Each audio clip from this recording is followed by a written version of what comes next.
Hello, folks. Welcome back to GIGGS D&D. This is session number 7. Oh, I'm so excited to be back with this group. Welcome back, players. Let's make some quick reintroductions of your characters before we get to the juicy leveling up portion of the stream, and I can do a little recap for everybody. So, kicking off in the top left, let's have Jem start first. Hi, I'm Jem. I'm always first, and I'm playing Ruby Nyx, the rogue tiefling. And I really wish that I could time the overlays to show up right as the everyone starts introducing their characters. There we go. All right. Grian, how about you next?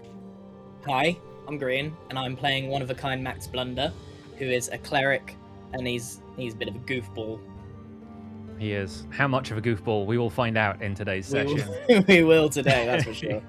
Yes. Impulse. Hello, everybody. I am Rohini Dude Stone, or Bro Dude for short. I am a dwarf fighter from Smolderhold. Bro Dude for short is definitely a dwarf joke, and I appreciate that. You bet. And finally, Scar. Woohoo, Mr. Wizard, the most intelligent wizard in all of the land. Now a level 20 intelligence, correct, Pixel? Yeah, I was going to say he's a level 20 wizard all of a sudden. Wait for Let's it. let him be a level Get ahead 20 of wizard and see yourself. what happens. Turns out, between you guys getting knocked out by a magical catastrophe in the previous session and waking up, Scar has just been power leveling. He's been on his grind. He's been he's been finding all of the backdoor XP hacks that he can. So to catch everybody up on what's just happened, our heroes arrived at the city of Mythreach and participated in the Midsummer Tournament as champions of the Fey King Oberon, who wanted to obtain the prize for winning the tournament, the key to the city. His rival, the Raven Queen from the Dark Realm known as the Shadowfell, seemed to have similar goals. The tournament required the players to defeat monsters released in the city streets, earning points for each successful battle, and after a few skirmishes the group was lagging behind. So they opted to go after a dragon wormling, a young but dangerous red dragon that was released into the skies above the city, and they boarded an airship waiting in the city's air dock to get them there. Encountering the dragon in mid-air, our heroes went all out to attempt to bring it down.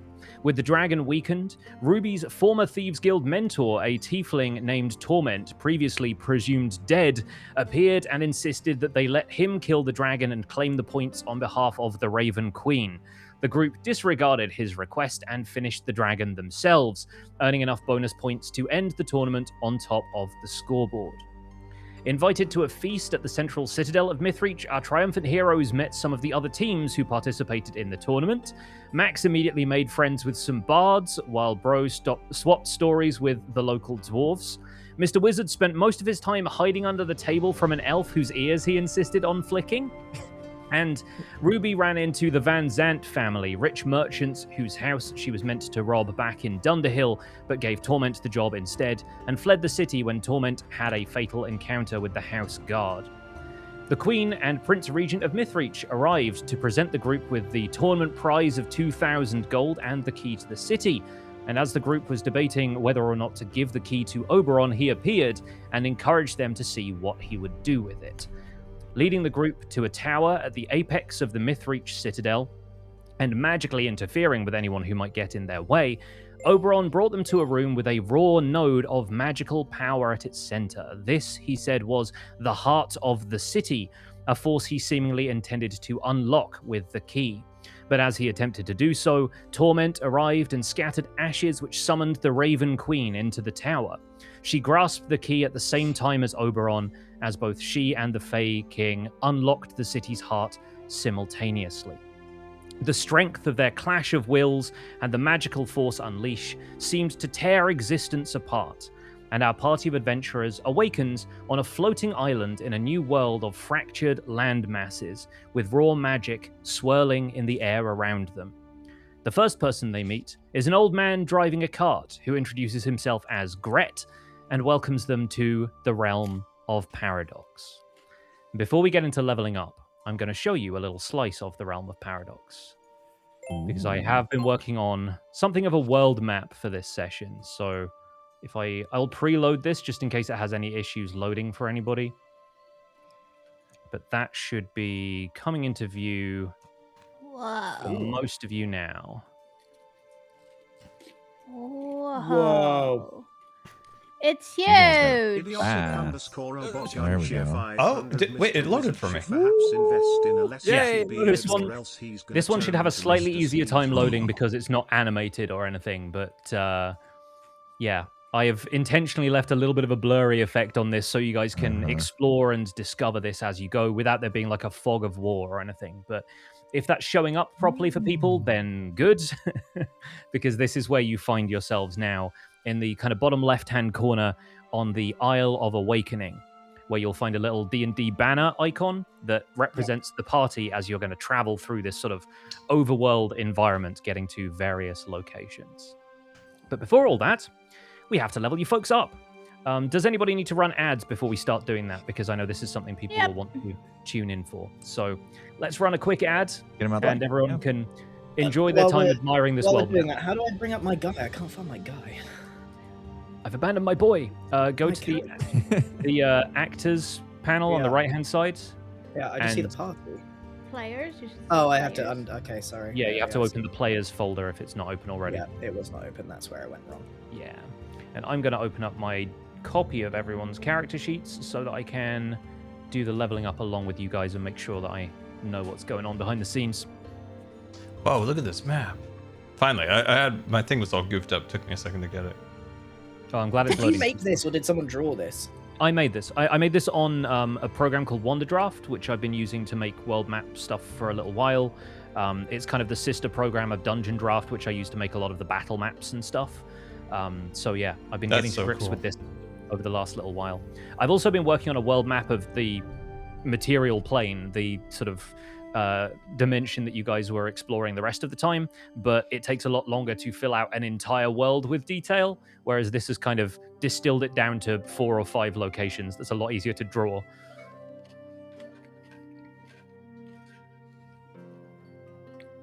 It looks So, yeah. so good.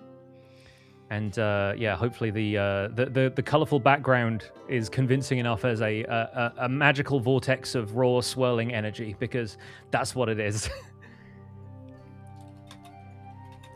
So I guess we are level 4 now. That's the most important thing we need to know. Yeah. Yeah, the party is level 4, and for the first time, your ability scores are going to increase. To remind everyone watching at home, ability scores are the big numbers we generated back in session 0. They represent the character's strength, dexterity, constitution, intelligence, wisdom, and charisma. These scores are what we use to determine the character's ability modifiers. So when they roll a d20, do they add a +1 or a +3 or anything like that? At level 4, the characters get to add either 2 points to one of their ability scores or 1 point to 2 of their ability scores. And we have already been chatting behind the scenes about which scores some players want to update, and hopefully everyone's overlays are updated accordingly, so we're kind of spoiling the choices players have made a little bit by having the level 4 overlays. Thank you, Coco Bats, for providing those. But we're going to level everybody up one at a time. Does anyone want to volunteer to go first? Mine's easy. I can get mine out of the way. All right. Right. I'm just spilling tea on myself. It's fine. I got a I'm feeling gonna mine's going to be use- the easiest one. I don't have new spells Yeah, or anything. do me an impulse. And then Yeah, do great stuff. the All right. Other two. We'll begin with Brohini Dudestone in that case. So yeah, we'll open up Bro's character sheets. We can click the little edit wrench in the top left. Yep. Go to the features tab on the right-hand side. And you're changing the fighter battlemaster level from 3 to 4. Is that making sense? Yep. I'm there. 4. Okay. Yeah, so that's going to pop up with a dialogue that says take average hit points. Uh-huh. So we're just going to 6 in click the box. next. Next. Okay. Yes. You need to click the checkbox next to ability score improvement feat, Whoa. Okay. and that will open up your like advancement thing where you can add points. 2 points. And I've decided to just... Well, I've been working out a lot, doing my bench presses and stuff. So I'm stronger now, yeah? 2 points just to strength. That's what we decided. I think we are all in favor of Bro Dude being a little stronger. Yes. So Yeah, I that need would be- to kill things faster and stuff so I don't die. Increasing your strength score to an 18 brings your strength bonus up to +4, so that means you get additional points when you hit stuff, both to see if you hit to beat something's armor class, but also then in damage calculations and stuff as well, you'll get an Perfect. additional point. So that's looking good. We can click next. Sweet. You also, as a fighter, Ooh. get to choose weapon mastery in one more type of weapon. So the drop-down list there will have a bunch of options. Oh my goodness. I believe you were already throwing javelins before, but Yeah. if you've been using those in combat, they weren't adding your proficiency bonus at the time. So if you wanted to maybe add javelin, that could be an option. But if any of the others are singing to you, then feel free to choose another. I quite like the javelin. It'd be nice if it did more. It's definitely good to have Olympic disciplines in your back pocket, right? Yeah. I will do that. Yeah, I like that advice. So we'll stick with that. Javelin it is. Good stuff. Okay. Next thing that pops up, we're just going to choose no replacement. So just hit next because that's deciding whether you want to change your fighting style. I'm good. You gain an additional use of your second wind at level 4, so you get more chances to heal. And I think you can also use one of your other abilities with that. I forget which one it is.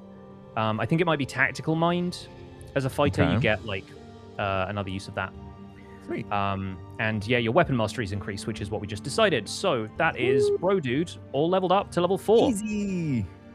And he now has 36 health and is looking very stout, very dwarven, Nice. and battle hardened. We love it. All right, Muscles. Gem, you ready to level up Ruby? Yeah, let's do it. All right, click the wrench, click features. Change that drop down from a 3 to a 4. Guarantee you Scar Features. hasn't done his homework on the spells. Drop down where? He can hear you. This is It's got it. we have the fun of being able to do his homework with him. Okay. So this looks like it's going to be very easy. Do I It's just got take average? take average, and then click ability score improvement feat. Got Click it. the little checkbox there. Which two did you say you were adding to? Intelligence and charisma. Nice. Rounding out those odd numbers and getting +1 modifier from each, which is great. Done. So intelligence is going to contribute to your skills, and charisma is a really good one to increase because your tiefling cantrip that you can use uses charisma as the spellcasting modifier. So I think that's a really good thing. I never thing. used that, but it is nice. I think we've maybe used it in one fight, and then it turned out stuff was immune to cold damage. Yeah, or I necrotic tried damage, it whatever once. type it is. Yeah. Trust me, there will be more things to use it on as we explore the realm of paradox. But thank you for being a good sport, nonetheless. Okay, fantastic. Which of our spellcasters would like to step up to the plate? Do you need more time, Scar? Not all at once. I'll go. Make it easy. Right, I'm going strength. 1 point in strength to Oh, I round was it up muted. to 20. Yes, And Scar, 1 sorry. point in constitution, so that puts me at 20 and 16. Yes. So you've got that open in the advancement thing, yeah? Oh, are you changing it on your character sheet? Yeah, is that what Noel was supposed to do? Not so much. If you can change those back for me, I can walk you through the process because it's going to ask you to do it when we level you up. Okay. Done. Okay. Right, I'm listening now. Yeah, click on the spanner in the top left, and then click on features, the third tab down. Yeah. And when you click on the drop down next to cleric trickery domain, you can change it from a 3 to a 4. Oh, yeah. 3 to a 4. Yep. Done. Take and average, yes. Take average hit points, and then on the next screen, click on the checkbox next to ability score improvement feat. It'll pop up with a thing that lets you add to the scores. There it is. Okay. This is the legit way to do it. Okay. So then we get increase I get in a new cantrips. cantrip. Next. More spells. Complete. Yes. So Max is now leveled up, but of course you wanted to pick some extra spells. You get one extra cantrip and one extra spell of level 1 or level 2. And I think you already know what you're getting, so hit. I do. What's it called? Weapon. I want weapon. You want spiritual weapon? Spiritual weapon. That's what I Oh want. boy. Yeah. Spiritual weapon. Spiritual weapon's a fun one.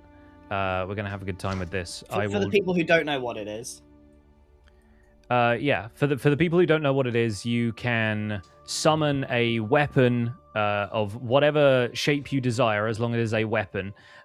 It basically floats in the air nearby, and as a bonus action, you can command it to attack in addition to you attacking on your turn. So it's basically like it deals an extra 1d8 force damage plus your spellcasting attack bonus. But yeah, it's basically like a magic sword that floats in the air and hits people for you. It's unlikely to be a sword, but okay. Yes, we will see what Max's manifests as. Okay. But bear with me 1 second while I drop this into your character sheets. Let me just remind myself what cantrips I already have. Where would I find that? Your cantrips are Guidance, Sacred Flame, and Thaumaturgy. The Spells tab is the fourth one down on your character sheet.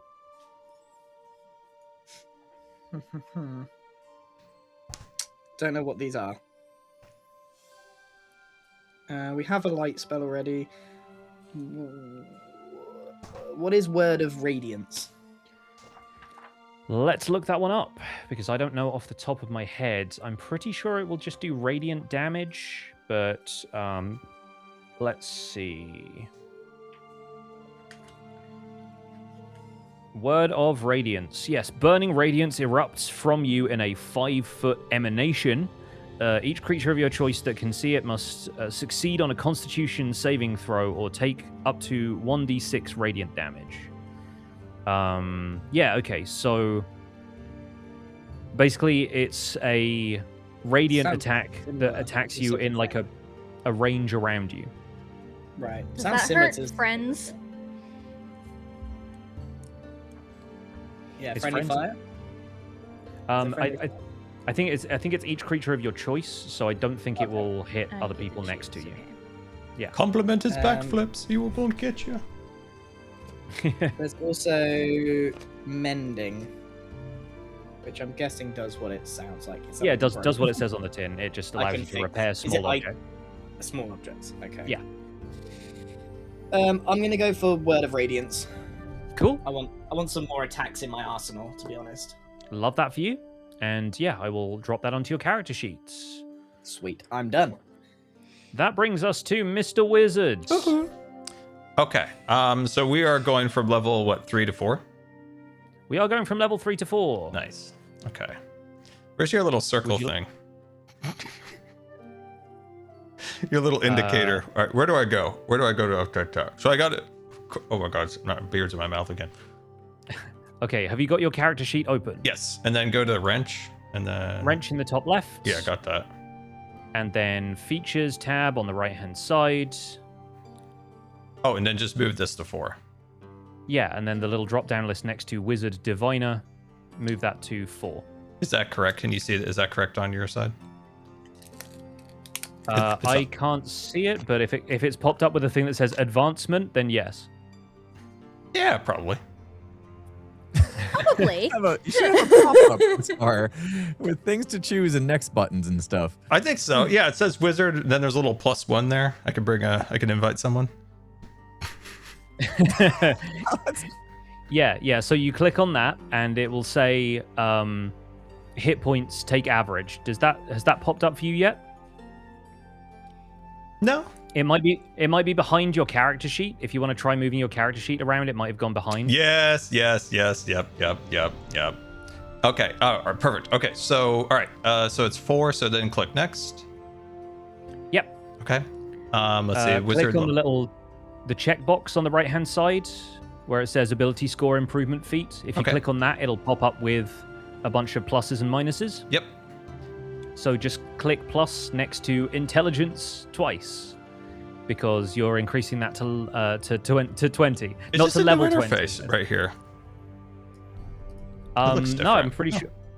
This is just something we haven't used yet because you guys haven't been increasing your I stats with see. each level that you I go see. up. I see. All right. All right. Intelligence of 20. Yep. So click next.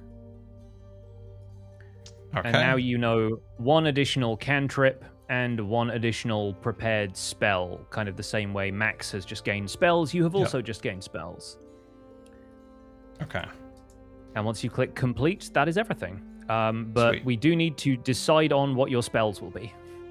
Okay.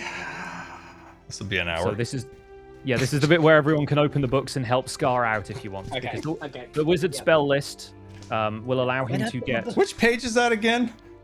Oh my god. You had all this time to find the page. Well, I had a You marker guys on can't here, talk. but the I'm marker. the only one who did my homework before yesterday. No, in that's this not group. true. Oh wait, yeah, I did it yesterday. Dude, I was getting some It's records so on Parkour true. Warrior, so I have some. Yeah, yesterday's fine. The wizard spell list is on 168. And I got confused by this, Scar. Just because we're level 4, we don't have access to level 4 spells. No, you have access to level 1 and level 2 spells. Yeah. So you get 1 more of those, and 1 Oh, more there's a cantrip. lot. Yeah, I There's get a lot. overwhelmed. Well, Yeah. I'm just going to point out there's levitate. There's Like that. gust of wind. Surely you'd like that. I will... We can Oh, maybe Ruby. narrow it down. A burrito will solve that issue. We don't need to waste our time on spells. Oh my god. We can narrow it down a little bit by asking, what do you want Mr. Wizard to be able to do? Are you feeling like he needs more attacking spells? Does he want more like spells to like manipulate the elements? Does he want a little bit more like just fun flavor? What's a silent image? I'm pretty sure that's like a an illusion that you can cast. Okay. That's Ooh, isn't Misty Step really fun? It is fun in Baldur's Gate 3. yeah, Misty Step is a good one. So That you allows said. you to basically teleport. So you said Kind of. even though Teleport Scar! we're that could be fun. We're level Do you 4. We need to can't do do that? level 4, Grant. Is that what you said? Yeah, level 2 only. The level 2 list is where you're looking. Okay. What's Phantasmal Force? That sounds cool. What's Ray of Beefleman? Enfeeblement. Oh, sorry. Ray of Enfeeblement is a spell only Sorry. cows are capable of. My dyslexia was showing. Let's let's take a look at some of these. Magic is fun. I don't know why I'm doing this in the book when I have an entire computer interface dedicated to just this. Let's open this up and see if we can You said find some. 2 spells, right? You get 1 cantrip and 1 spell, which is either first level or second level. Okay. Okay. Ooh, a cantrip. What's Yeah, Ray- thunderclap? That sounds Ray awesome. of Enfeeblement basically gives things disadvantage on strength checks, including stuff like attack rolls and things. And also apparently deals damage, which is fun. Under the Oh, no, wait, no, cantrips, what is subtracts just damage. friends? Friends. I love the fact that the icon for that in Foundry is just a thumbs up. I love that.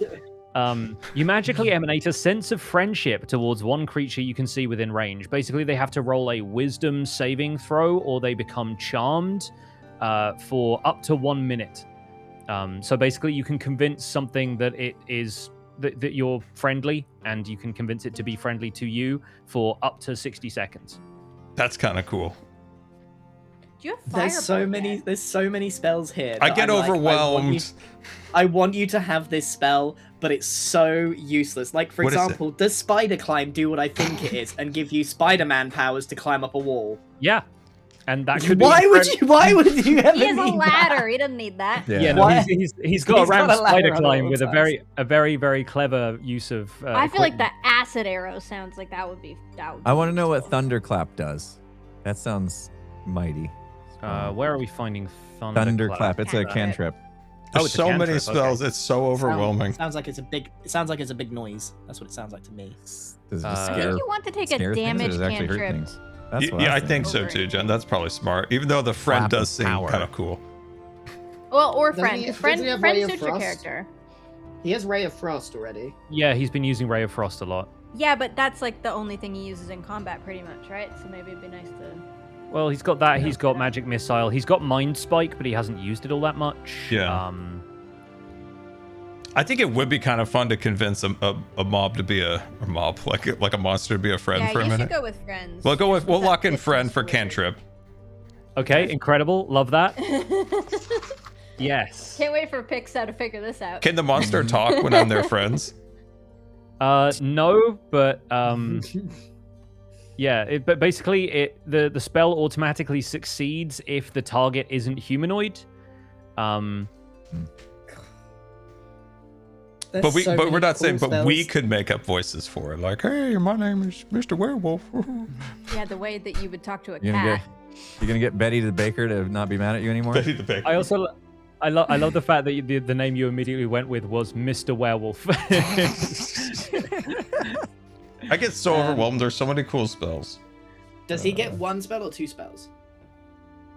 He's already picked friends as a cantrip. Yeah. But he's Then he gets also one spell. getting a first level or a second level spell. Okay. Phew. I get so chromatic orb. Is that like you pick the damage type? Chromatic Here too. Chromatic Orb is a really powerful spell. The main thing about it is that it requires you to have valuable items to use it. And I feel like a lot of people hand wave that stuff, but I think the value of the item you have to spend is like a diamond worth 50 gold. So you're basically burning money every time you use it. Right. And since you guys don't have diamonds in your equipment right now, it might be a little Baldur's Gate difficult to 3 come by. hand waves that.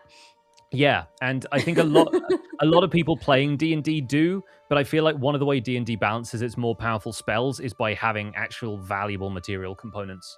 And a lot of the times the material components for spells are like 2 copper pieces and a twig or something. And yeah, I think the whole thing with Chromatic Orb is it costs money to use a spell that powerful. What do you see, Scott? Okay. What is magic weapon?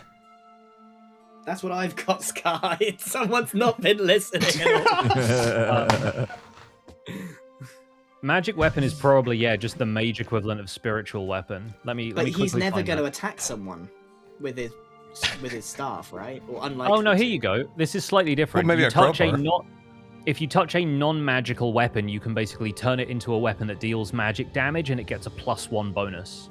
So you know how Bro's axe that he's using right now is like a +1 great axe?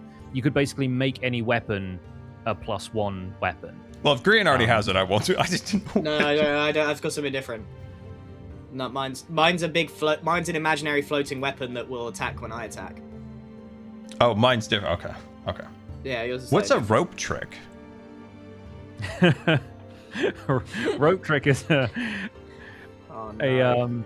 is basically you can charm a rope to like stand vertically, and you get to attach it to a point in the air. That's it. No, you've got a ladder. Dang.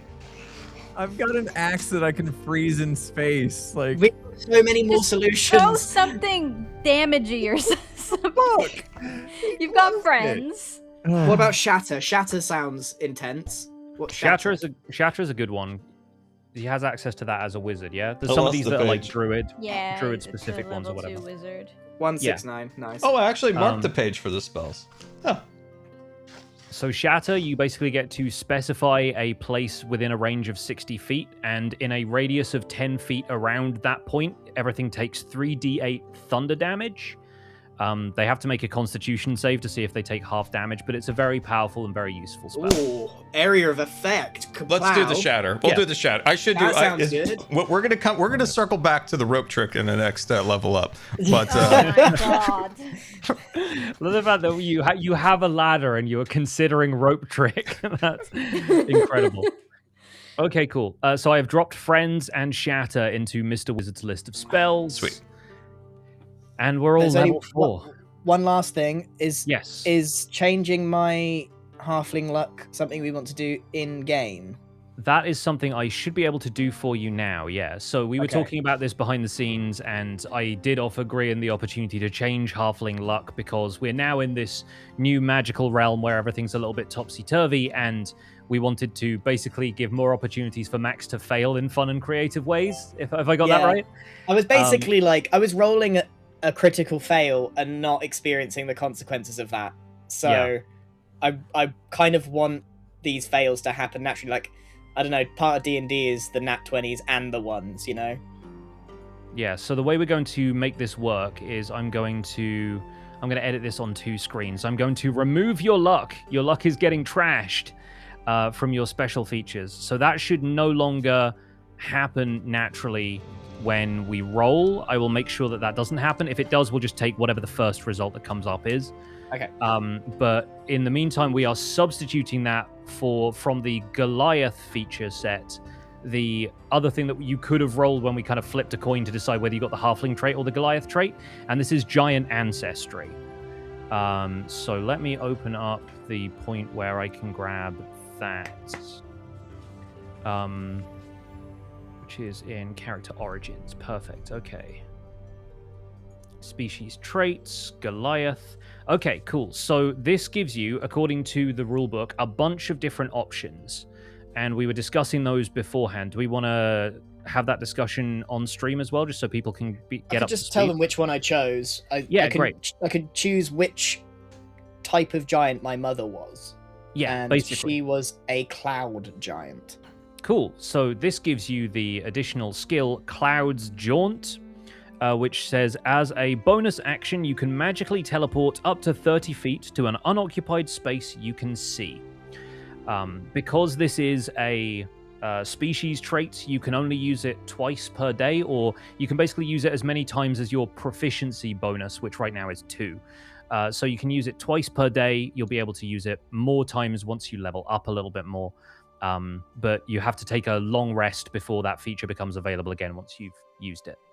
Yeah. That's OP. That's Misty yeah. Step. That's basically Misty Step, which is pretty cool. Yeah, it turns out all of the Goliath ancestry options are just freaking awesome. They're really, all of them were really good. Yes. There's one where you can just decide to take less damage, a lot less damage. Yeah, and you can do that. You can just casually do that twice per day. So that is that. We are all leveled up. My goodness me, that actually felt like an efficient exercise. We've gotten better. Is anyone really bored? Chat, are you still there? Wait, hold on. Let me be bored for one more second because I got a question about one of my fighter features that I feel like I haven't used properly. Combat superiority. Have I completely neglected this combat superiority? No, combat superiority is what you've been using when you've used evasive footwork a couple of times, and you've used. Okay. We haven't had a chance for you to like parry attacks yet. And you also got Commander's Strike, which is where you can let somebody else take an attack on your turn. But yeah, that's those what I should do with Ruby because she's always so killing everybody easily. Potentially, but also. So we have been using it because I have 4 uses of it, and I didn't remember like keeping track of that. Okay. Yeah, no, we have also had a long rest because you guys rested before the feast at Mythreach, so you guys should be like fully like restored in all of your abilities and spell slots and that kind of thing. I will quickly check that the casters have their spell slots back. Do I do the thing where I roll to get the good luck? Yes, we need to roll your portent rolls, don't we? Well remembered. Let's I don't want to forget that. That's a big deal. So yeah, if you open your character sheet, go to I think it's in features and click on portent. Let's see. Yep. Okay, here it is. Great. And then in the chat message where it says D20, click on that. No, that dies. D20 rolled. Oh, one of That's those. good. That's Wait, good. that's good. Oh, That- that's That's good. so good. You that can force means- Now somebody get a to 20. Now fail. get a 20. Now get a Yes, 20. you can force something to critically fail. Incredible. That's exciting. yeah. Oh, I love that. I love that. Okay, well, 11. Oh, bad. you One is force an somebody 11. to incredibly miss. It's not bad. you're very And, big. Remember, the important thing to that is that's just the like raw dice roll. Of course, you would add all of your like attack bonuses and stuff to that. So Yeah. an 11, if you're Brohini Dudestone, you add like +7 to each attack that you do. That means it's going to be an 18. So you're probably going to hit something with an 18. Okay, but that one so- is super. I'm excited for that. That one is possibly the most powerful Mr. Wizard has been, and it scares me slightly. Okay. So are we ready to get into our adventure here? Do we want to run another Yes. ad quickly just so we Yes, can please. clear it out the way? All right, friends, we're going to run another ad break, and we'll be back in just a second. Oh my god, they already just ran. All the ad breaks. Get him out the way. Someday I'll I be in ran sync an with I'm you gonna buy. guys. I'm gonna buy a beer real quick before we start. Be right Yes, good plan. Good plan. My office is a disgrace. It's a mess. Oh no! Same. I was kind of jealous of you and Scar having show and tell at the beginning of these. You've got the Pokemon Yeah, I card. want some Scar has the Pokemon Battlefield cards. game. You guys are. This I had is to work torture. so hard to get this. This is genuine torture. I want it so bad. Hey, wait, what was that little chicken guy at the end? He looked like a That's funny guy. Delibird. He looked funny. He's kind of a useless Pokemon, to be I I was honest. going to say, everyone's favorite Pokemon Delibird. Yeah, look Yeah, at he him. does- He's cool. he- Look at him. He knows like one important move and it's present, and he throws a bag and sometimes it explodes and sometimes it heals. It's so useless. Dude, he's the guy who has the great stories at the party. Look at his face. That's your Mr. favorite Wizard would Pokemon card? unironically love Delibird. Alright. While we wait for impulse. Oh. Are those bad I'm sounds? getting a lot of like just EXs. Like not real hits, but hits. Do I have any other showy telly things? He's back. I'm gonna put Quick. the giant dice on 20 as a sign of good luck today. you need every bit of good luck you can get here in the rough and ready environment. Why am I so hungry all the time? I ate a plate of cheese and I'm still hungry. Have you considered vegetables? Let's go. Let's start the game. Let's go. Just- Man suggesting vegetables. It's time to go. yeah, he just moved right past that, didn't he? So to recap where you guys are, I'll read a little bit of the description from last time. The air is thick with raw magic, wild and untamed, and swirling in the distance around you is a nebula of color, this sort of psychedelic sky that exists both above and below.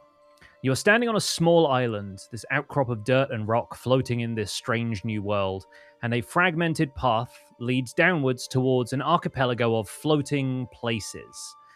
At the center, a massive tower rises, reminiscent of the towers of Mythreach, but with inverted buttresses, staircase winding around the outside leading to nowhere, bits of it almost turned inside out in displays of Escher-esque geometry. In the distance, a stronghold hangs in the air, its sturdy walls held up by unknown forces. Off to your left, a town divided by a rushing river of magical energy, with windmills gently turning on its banks as the river feeds its magic into the sky around you. To your right, a deep abyss of gloomy crags and jagged rocks radiating a cold you can feel from where you stand. And directly in front of you, at the end of the path, a small city of tents and carts, among which you can just about make out the shapes of people moving to and fro. And your new companion has just come up riding Mr. Wizard's cart, with Gus the horse patiently pacing in front, and Kong the donkey walking up alongside. And he has introduced himself as Gret. And I'm going to change up the music real fast. Gret has told you that this is the realm of paradox. This is the new world that everyone has found themselves in. Did he mention how long we've been out? I have a vague memory of. He says, well, time here is something of a mix-up. It's not really something I can... ain't got no clocks, ain't got no pocket watches, ain't got no sun in the sky, no moonrise. Just There's no time. Don't seem like it. Well, No I have a day, pocket no watch. night. Mr. Wizard takes out a pocket watch and looks at it, and you see the hands spinning forwards and backwards simultaneously. Never It's mind, like, it doesn't work. If anyone's ever taken a compass out in the Nether in Minecraft, it does that. Can someone look at another watch? There's a non-zero chance that his pocket watch did that anyway. Max, the sky is rainbow. I think we're Yep. screwed. Sky's rainbow. Yeah. Mr. Traveler, is there a saloon nearby, potentially? Well, ain't nothing around here. Not here on the island, but a little bit down the way, you might find them tent-living folk. They might have a saloon of some kind, mayhap. Let's go. This- I like this tent ma- livers. This is a little man with like wrinkles around his eyes and a big straw hat and a very kind of kind expression. Says, "Y'all want Gret to drive your cart, or one of y'all want to hop up?" Sorry, you're driving our cart. Oh, this yarn? Yeah, so, That's so I'm- that's our donkey. That's our horse. No. Oh, I saw that's a name my on the ladder. side said Mr. Wizard. I figured that could be anyone. It could be. It really could be. But unfortunately, it's him.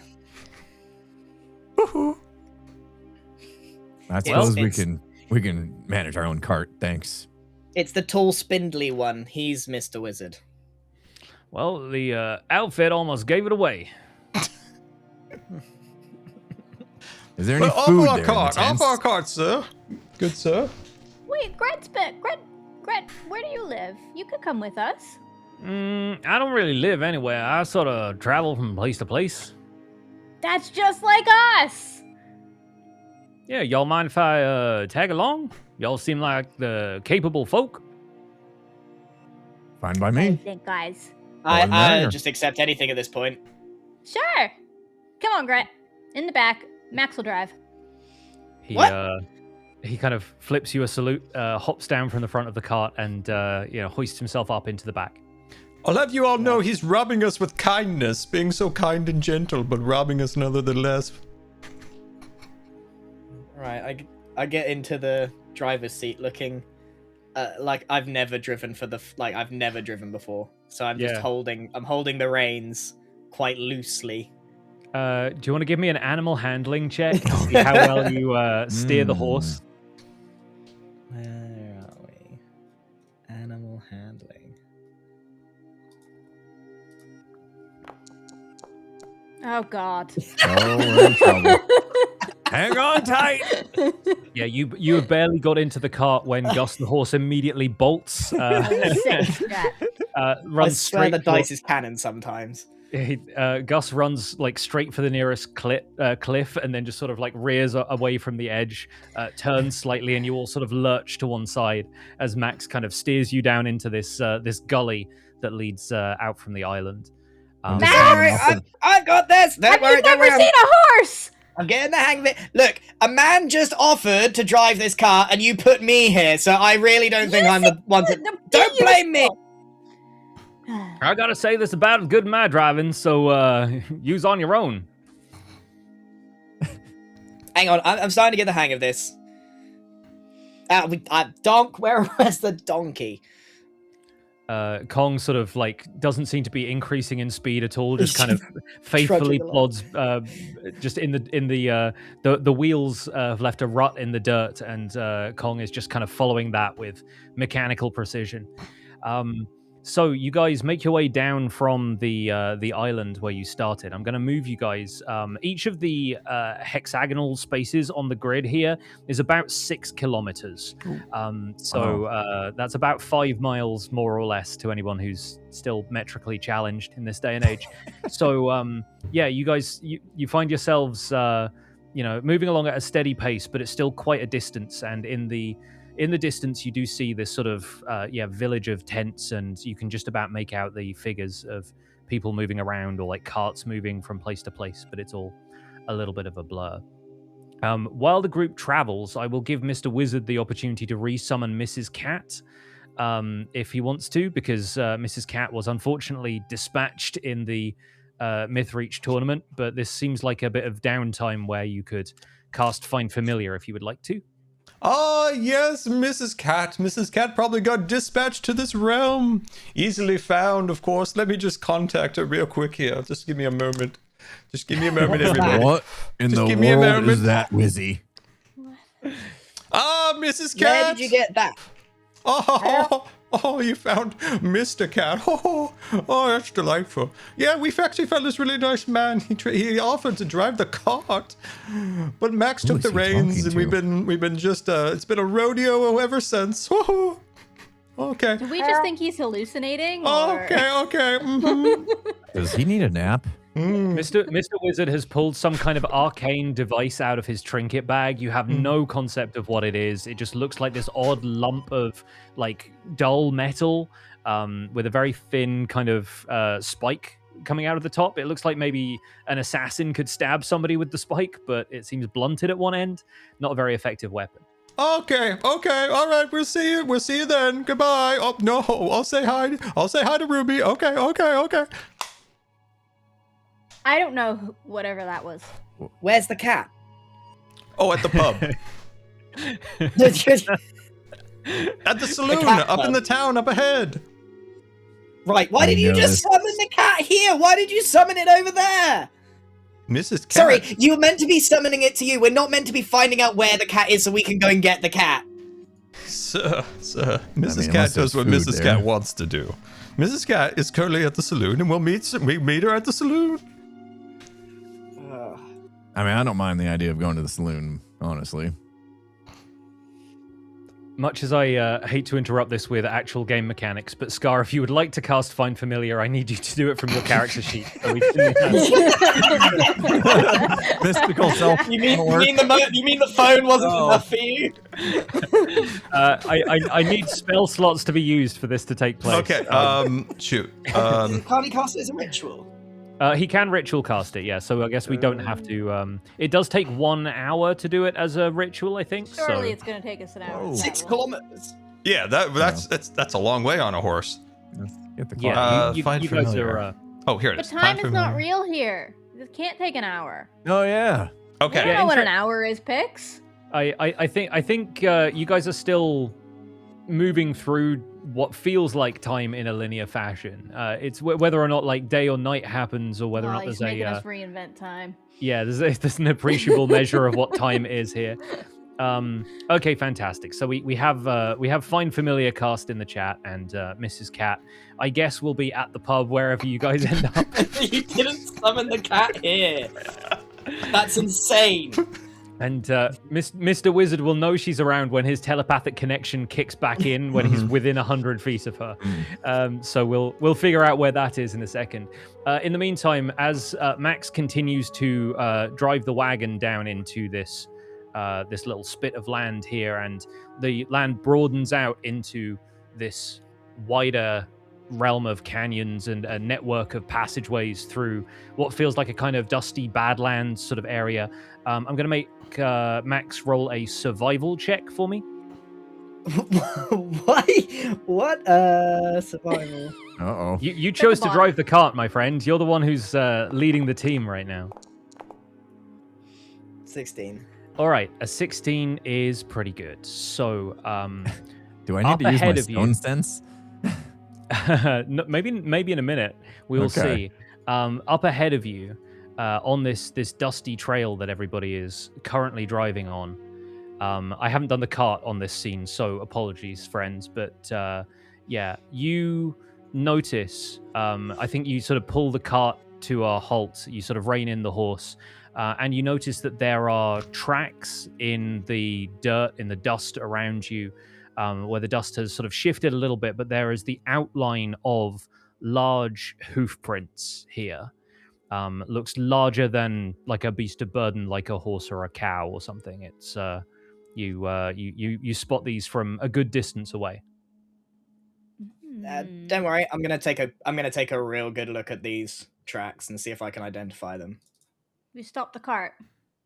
Yeah, I've stopped the cart. I think Gret hops down from the back and says, "What's taking y'all so long?" There's some sort of tracks. Like, do you know what this is? Let me take a good look. Gret was a tracker back in his day. I'll see what I can detect. He's gonna roll a wisdom check.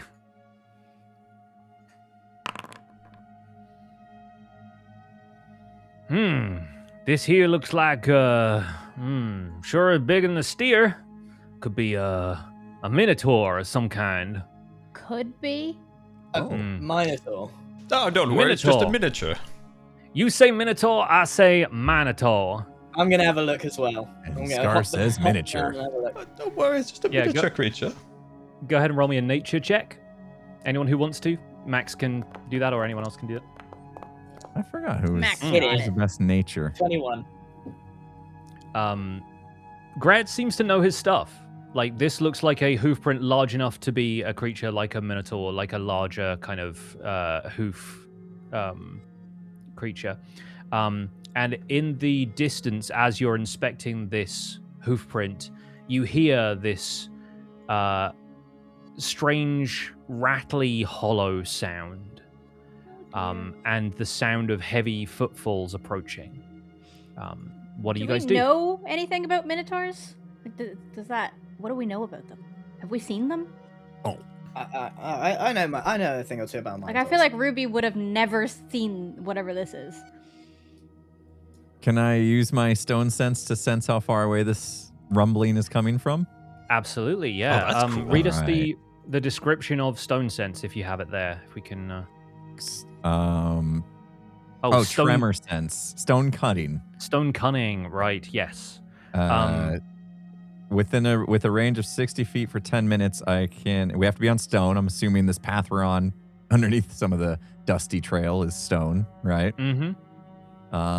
Can use tremor sense. The stone can be natural or worked. You can use this bonus action a number of times to your proficiency bonus, and you regain all expended uses when you finish a long rest. That's what it says. I don't know what it does. Sounds like Okay, it's cool. important though. So, tremor sense is really about detecting stuff if you couldn't see it, but it's within a range of 60 feet. And so right now with the location that you guys are at, I can give you a quick measurement here. Wouldn't we Like- see it if it was within 60 feet anyway? 60 feet is about there. Okay. From bro. We should be able to see it. So it's more for like stuff that's invisible. Yeah, Okay. yeah. It's more about detecting stuff that might be trying to conceal itself. Yeah, if it Or- was or if further it was, like, down, if if I it was could do a darker. mile away, it would be worth it. But I guess in this case, probably not helpful. All But right. good instincts. I like the fact that dwarven sort of instinct is coming to bear. You could stick your ear to the ground and see if you're able to detect anything kind of moving in the distance. Yeah, I think You you ask Gret, who seems to know what's going on. Gret, what's going on? there's been minotaurs come this way. That's about the extent of what I know. Are they dangerous? Because of the tracks or because you saw the Minotaurs? I ain't seen no minotaurs, but I seen the tracks clear as day. Greg, Okay. Sir Greg, what is a minotaur? What is a minotaur? Imagine a big old man with cow feet and cow head. They're not But big. friendly. Nope, they ain't friendly. Them's tough. In which case, should we move out the way? Thud. Yeah. Thud. Yeah, I'm gonna run. I'm running. I am Oh, now dear. running. Wait, let's move Scurrying the whole cart. up. Lift the whole cart. We don't want Gus to get trampled. Should we Yeah, move? Should we move the? How do I mark the thing? I here? pull the front of the cart to turn it 90 degrees Should we get so the that cart we can in here? head up. Yeah, let's put the cart Let's- in there. We'll pull the cart in here. Yeah. Quick, Greg, you're a small man. Go in the corner. Make room for old Gret. He's gonna sneak up in the alleyway. So wherever Gret is, we will assume that the cart is as well, right? Okay. Yeah. So we can move him up in here so he's nice and tucked away. Yeah, you guys managed to back the cart into this little gully back there. Gus and Kong are out of the way, and Gret sort of hoists himself up into the wagon. Where do you guys want to move from here? Because I will tell you, you've probably got one more chance to move before How what happens. tall are next. these cliffs? Get the ladder! Use the ladder! Go up there! Quick! Mr. Max, that's Yeah, a great idea. I'm Wizards going should to get the ladder. absolutely be up there. Yeah. I will say that you probably need to use a ladder to get up there. You don't, unless anybody wants to try and like free solo them with like an athletics check. But the ladder will definitely help you get up onto the next I think we should get up here. layer of that plateau. Okay, Mr. Wizard has the And then ladder. we should lay down. Mr. Wizard is should get placing up the there. ladder That's up just against the me. cliff. Wait, whoa, we don't know if we want to fight it like that. I can teleport. I want to I'm fight going up there. everything. I'm going up there. Come on, Ruby, use the ladder. Everyone get up there and we don't even know what's coming yet. Could be a bunch of bunny rabbits. Bro. I'll stay down here and get a better look. He likes to be with the sweet Oh, vibrations gosh. with the rock. Right.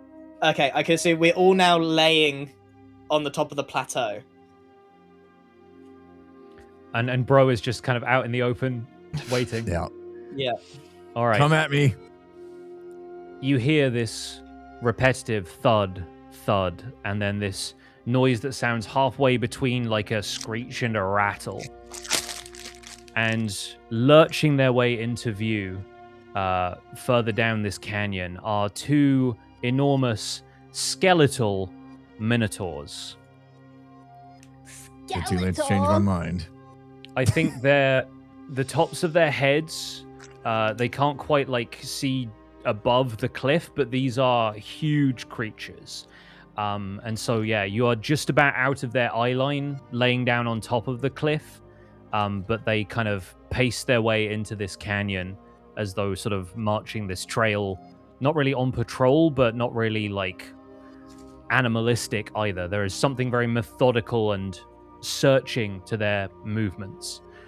And I think they get to about here and they spot Brohini Dudestone. Oh, for goodness sake. I roll over. I'm laying down and I roll over Ruby in between Ruby and Mr. Wizard. And I just say, how much do we like bro? How much do we like him? A lot. I sometimes like to Guys. ruffle his hair and his beard when he's He asleep. dies for us every time we do any adventure. Okay.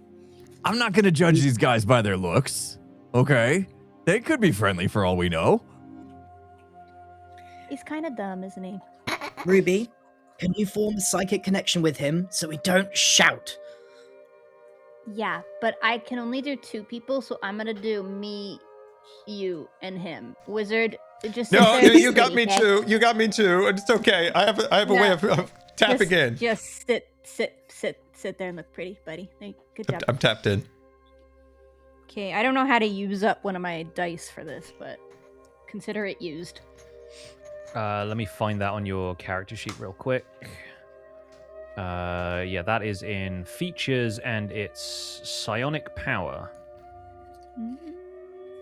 Got it. Yeah. Psychic wait, one is free and one is not. What's the difference? The first time you use this power after each long rest, you don't expend the die. So you basically get to use it for free once. Once. All right, right now. That's pretty cool, actually. I didn't know that. All right.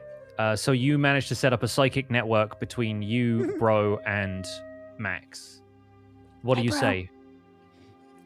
I'm Ruby. now shouting, bro, you idiot! In my head. I have a plan. I have a plan. What's your plan? I'm going to use my fancy axe to escape if they try to attack. Okay, listen, bro. Do not give us away. If you get into trouble, we have the element of surprise. Okay? Okay.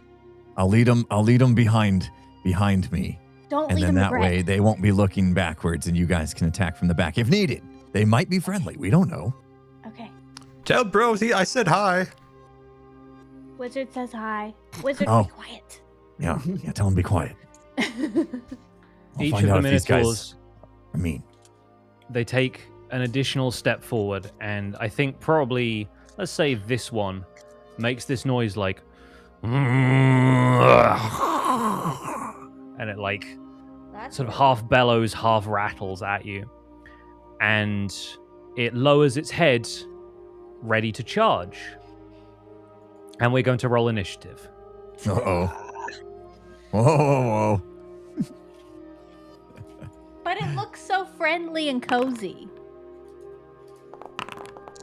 I mean, sometimes my stomach sounds like that too. I will say Gret rolled pretty well for initiative. Oh, I wish you had chosen Gret instead of me for the psychic ability. That would have been funny. Uh-oh. Whoa. Whoa! Of course course, that's when I roll a 20. 20. I got an 11. Wizard got a 3. Oh wait, I got to roll 2. What were we doing? Perception. Initiative. Initiative. Okay. And bro got a Rough rolls. 7. There he goes. Okay. Well, as this encounter begins, the first person who can act cat-like reflexes, it's Max Blunder. What do you do, Max? Well, I don't really want to give us away straight away because we're currently unknown. So I'm gonna shuffle over to Gret. Okay, like crawl over to Gret.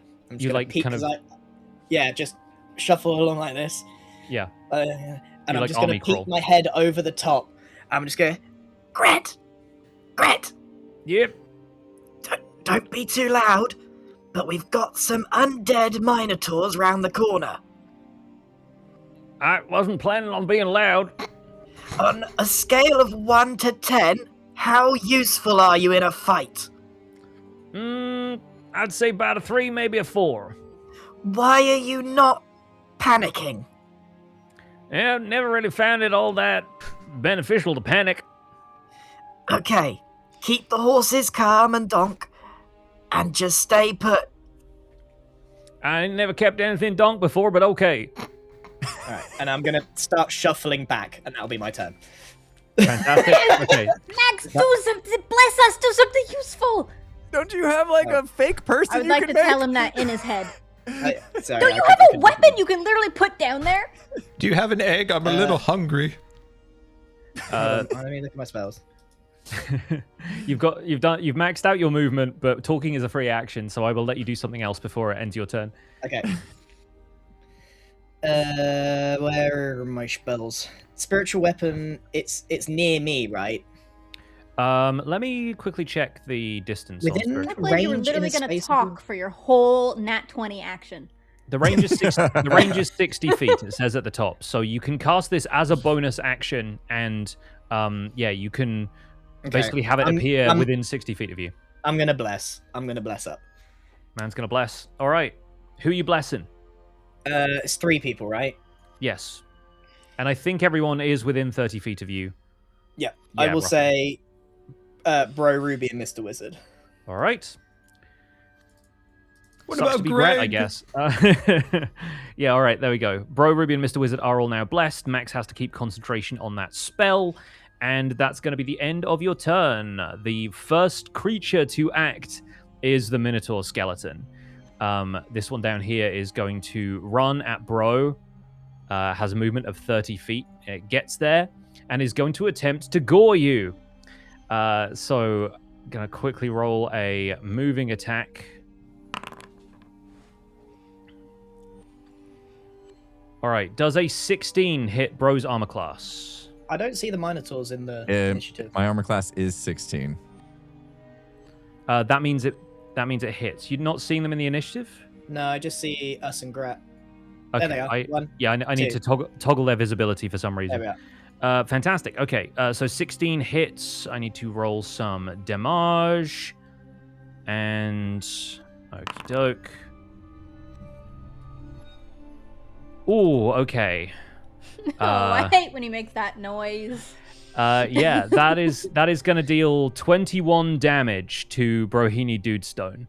How does my parry work? It says when another creature damages you with a melee attack, you can take a reaction and expend a superiority dice to reduce the damage. Can I do that right now? Let me just say, yeah, now is definitely a good time to do that. Yeah, because that's a lot. So I'd like to do that if I can do that now. Like a bullfighter, you're like, you sidestep and try to parry this thing. It maybe gets you with one of the horns. But yeah, click on parry. Go ahead and use it.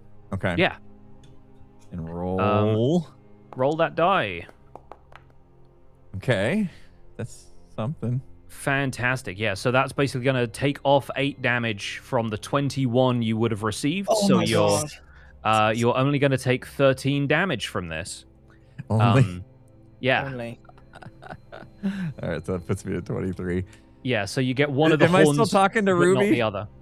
Yes, Yeah, you're still that mind lasts a linked with while. You Ruby. can still talk. Ruby, not friendly. They're not friendly.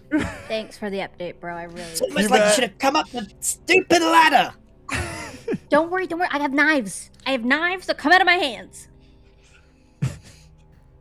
Gret is next in the order. He's going to roll an animal handling check because the the horse and the donkey have just seen a minotaur attack Brohini Dudestone, and they don't seem too happy about that. So he's going to roll animal handling. Hicks, if you get Gus killed, I'm going to be so mad. Listen, there's a reason the animals aren't on the field of battle, and it's because I'm a kind of malevolent dungeon master. Let me roll real quick. Okay, yeah, that's pretty solid. No, he manages to keep the pack animals under control, but he is, doing the best soothing voice he can whilst also trying to maintain quiet. Next up, Ruby. Nice. Ruby's got advantage, right? Because of Bro being next to that guy. So she can sneak attack. I believe that is the way it works, yeah. All right. From my belly hanging over the cliff a little bit, I summon my blade out of my hand, and I attack with it. Oh, it's not that one. I need to unpin that one. That's the description, not the the weapon, yeah. All right. Normal.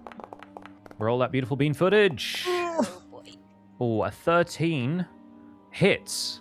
It hits? Yes. I Yeah, guess this thing is made of bones. This thing's made of bones and is not particularly well armored, so your psychic blade streaks across the space between the two of you and slams into its skull. Make that Nice. damage and add some sneak attack. Sneak attack is a 9, and my damage Oof, my is a gosh. 10. Do I get a bonus attack here? That's just the attack, right? Yes, I believe you do get a bonus attack because of the extra property of your psychic blades. It's like using a dagger. You'd get like yeah, a chance when it to... hits, I get to. Okay. Yes, I'm gonna the, also throw a second dagger as the bonus. Yeah, it says the damage die is 1d4 instead of 1d6. Yeah, according I to- have an yeah, option there for bonus attack. perfect.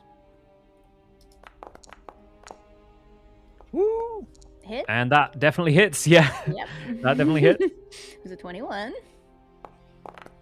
And a 7.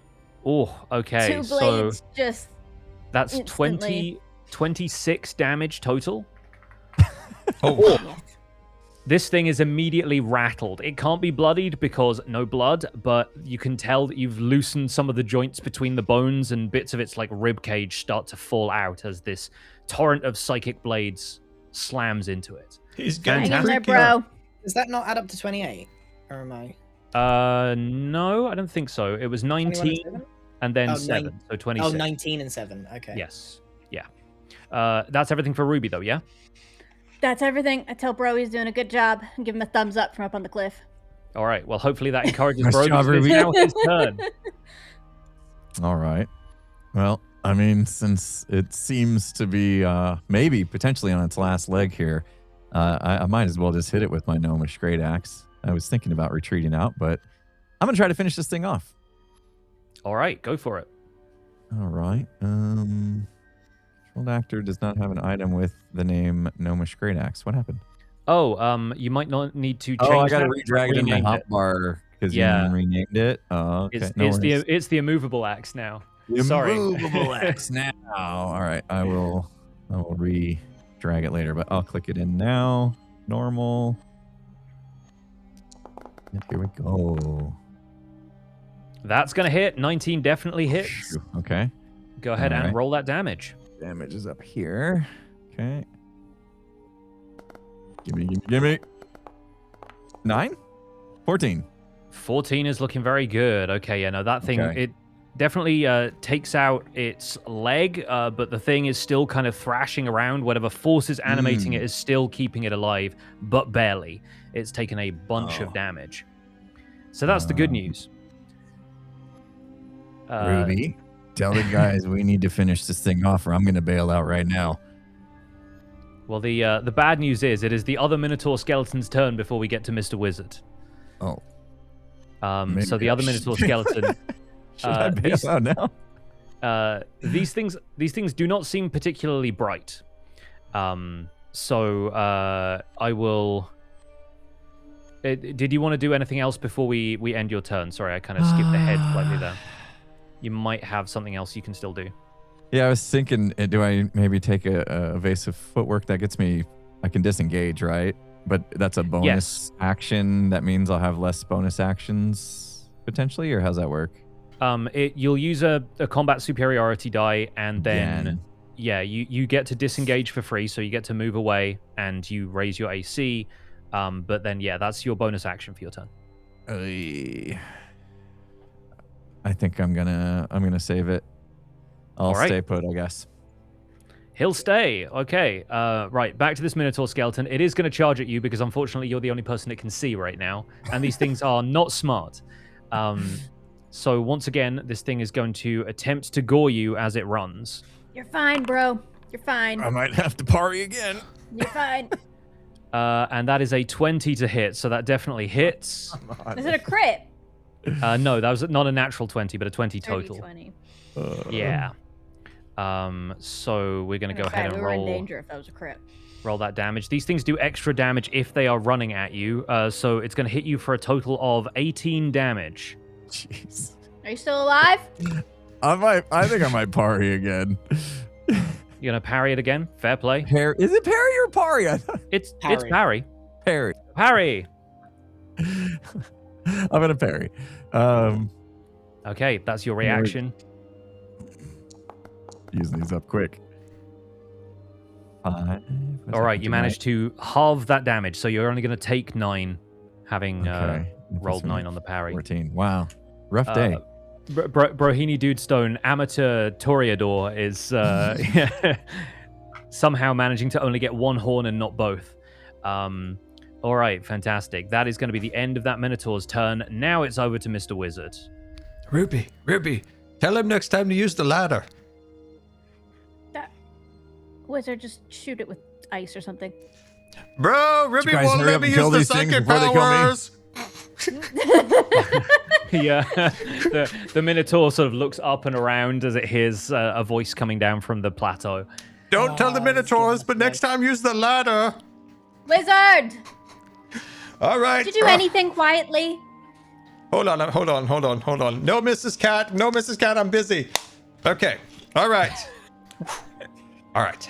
We're going to use a powerful spell, friends. Gather about, look broadly. We're going to cast Shatter. For the first time, I'm going to cast Shatter. And I think those dudes are within 10 feet, right? Get them both. Yeah. Okay. Casting Shatter. Oh, wait. There's a bunch of things on here. Place, measured, Oh, I've never used one of these before. Yeah, so This hurt, bro. if you click on place measured template, it will basically give you a square that you can put it on the screen, and it will show you the range of the spell. Okay. Your goal with that is to not hit Brohini Dudestone with it, so be creative with where you place that if you can. I think I Or committed. Ruby. Okay, cool. If you want it to be like there, for example, you could do that. Oh, I didn't know I could move it again. I click. Okay. Yeah. Okay. Yeah. Okay. Yeah, if you click Ruby, on tell the Mr. Wizard Close not to breath. hit me with that. Wizard! For future notice, if we have any more spells like this, if you click on the little measurement controls icon there, you can click on that and you should be able to move around any of those that you have placed yourself. Just bear in mind that you need to click back on the token controls button again to start moving your character. Otherwise, you'll end up placing a bunch of templates and you won't know what's going on. I see. Okay, cool. Now I can do damage here.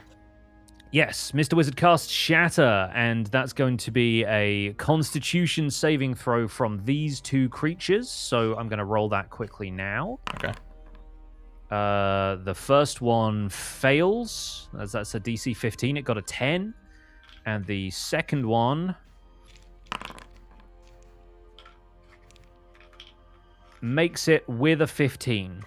So that one is going to take half damage, but that is the one that has already taken a bunch of damage. So go ahead in the chat, click on the damage. Big money, box big money, from big money, Shatter. big money. Whoa. 15. That's good. Okay, Okay. 15. Wow. So this first Minotaur closest to you, you hear this thunderclap ring out across the valley. It echoes in the canyons, and splinters of bone fly off of both the Minotaur skeletons. The one nearest you is going to take 15 points of damage, and that's the first damage it's taken, but part of its ribcage just kind of blows apart. The other Minotaur skeleton is completely blown away, because it only had 5 health left, so despite having been... taking half damage from that, it was enough to finish that one off. So that one is now dead. I hear him Fantastic creaking around. work. It sounds like Grandpa Wizard. I never considered that he had a grandpa. It feels like he And- just spawned in. Is that everything for Mr. Wizard's turn?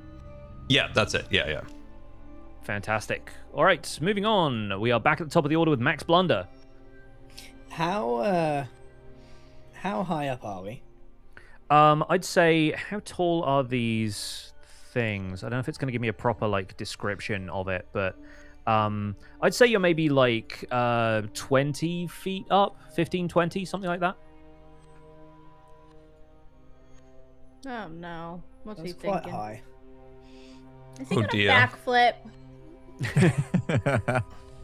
Backflip, grab him by the horns. Ruby, tell bro to catch him if he falls. He's gonna hurt himself.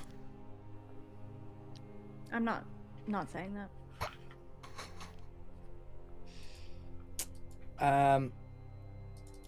So I will take away the little template thing. There we go. I'm gonna run and jump off the cliff with my mace and try and bonk him on the head with it. Incredible. Love it. Perfect. Go ahead and make that run and make your attack. And I shout, "All aboard the blunderbuss!" again. Oh. Okay, roll that mace. All right, here we go. Come on! Thank God we got rid of that luck. Max reaches the edge of the cliff and trips. The mace goes flying out of his hand, bonks the Minotaur skeleton on the skull, making that very kind of percussive, woodblock sound, and falls to the ground harmlessly. Max falls in the dirt next to it. I'm not getting on that bus. Max, And that next is gonna- time use the ladder when you're going down. I'm now going to roll to see if that spooked the horses. Cocobats, can you draw that for his thumbnail? Oh. The horses also rolled a natural 1. I'm Oh sick my of this. God. I'm so sick of this. So Oh, on no. on Gret's turn, he is catapulted out of the alleyway about as fast as the horses can travel as they bolt from this gully, having been backed into a corner, and they speed across the battlefield right behind Brohini Dudestone. They don't quite clip you, but they get pretty close. All right, that's going to be Gret's turn. Ruby, you're up. Oh, Max. I love this game. Literally could have done anything else, and it would have been good. I'm psychically just saying, I don't want to hear a word about this. Me. Psychic blade, please. Once again, the very cool daggers come out of my hand. 16 hits. I'm staring at Max as I'm throwing the dagger. And somehow still managing to land the hit. I love it. turn around to look at the last second. The no-look throw, yeah.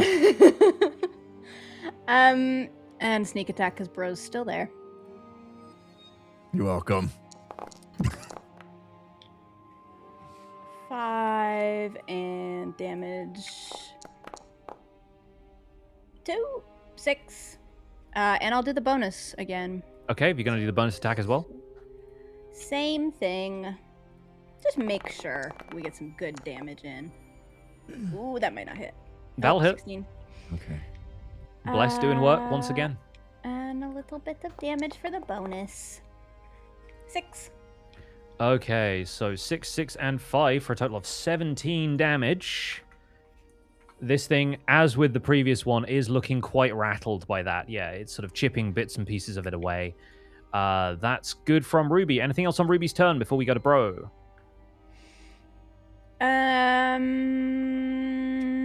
No, that's probably it. Okay, great. Brohini Dude Stone steps up to the plate. Last time I tried to take it out, wasn't Finish enough. it, bro. Finish it. Push the button, bro.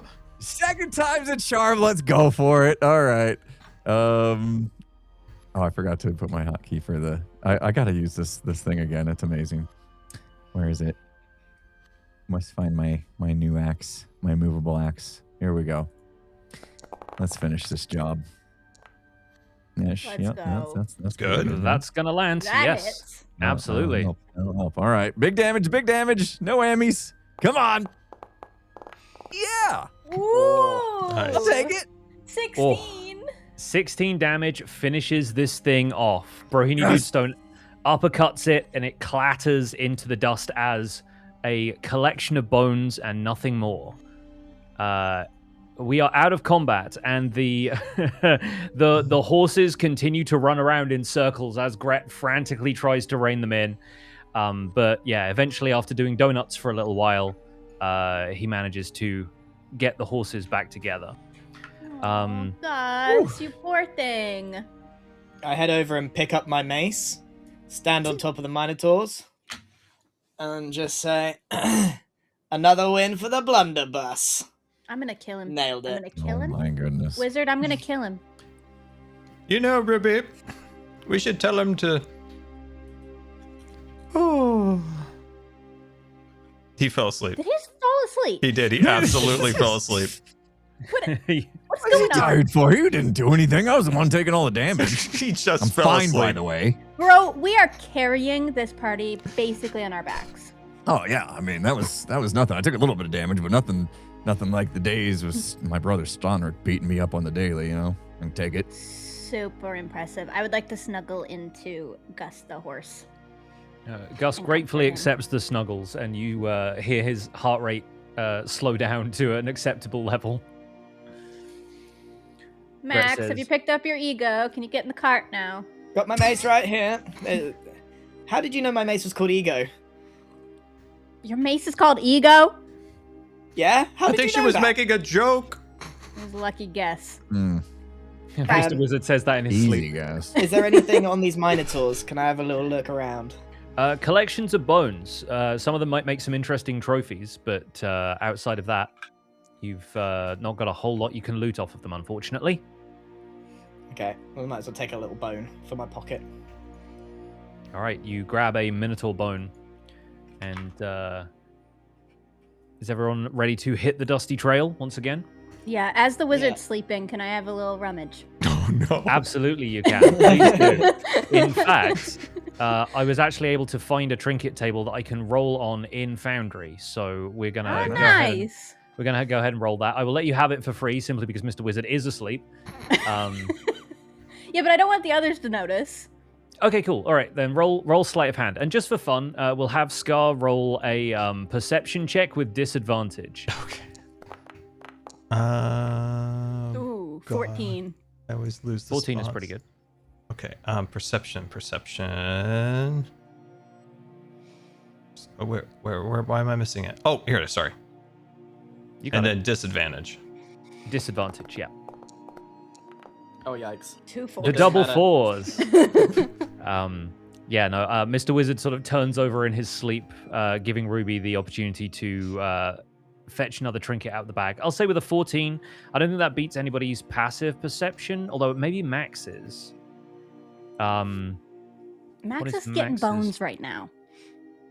Yeah, if you do it while I'm Max putting is... a minor toe in my pocket. There you go. Very cool. All right, let's roll that. Ooh. Okay, that's the most bizarre description I have had from this thing up until now. A trinket.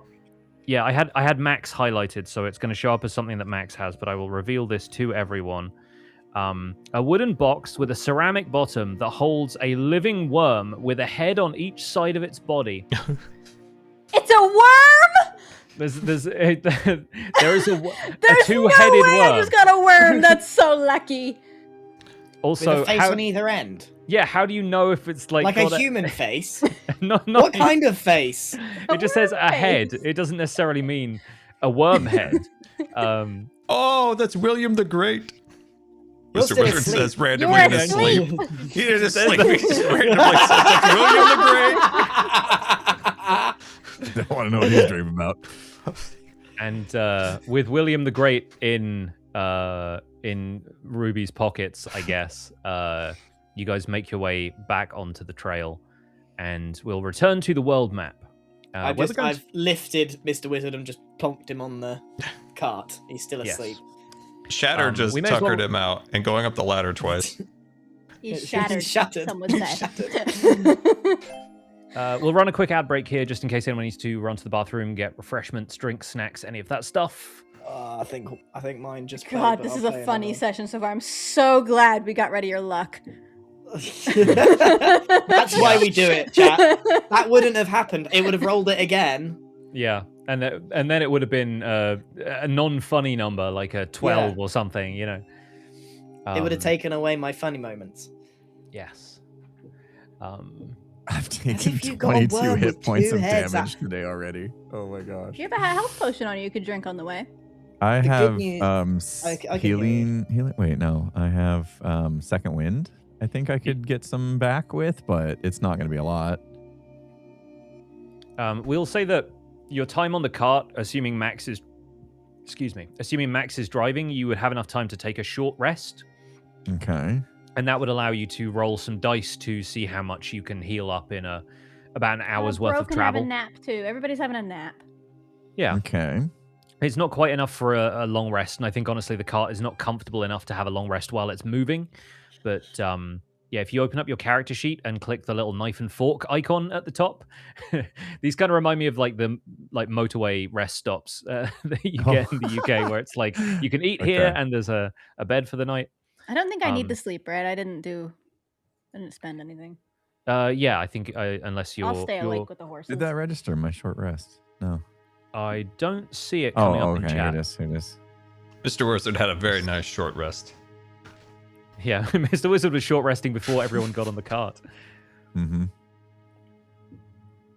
So that gives me back 2 combat superiority I uses, have to take notes of my worm, so I remember I have it. which I William use the Great. 2 of Afraid for of the worms. He loves worms. carries.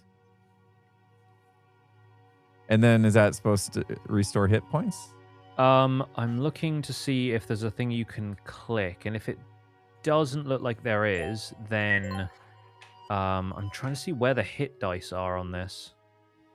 Like I can see them on the character sheet on the left-hand side, but I'm trying to see where you Progressing used them should from. heal. Let's see. Wait.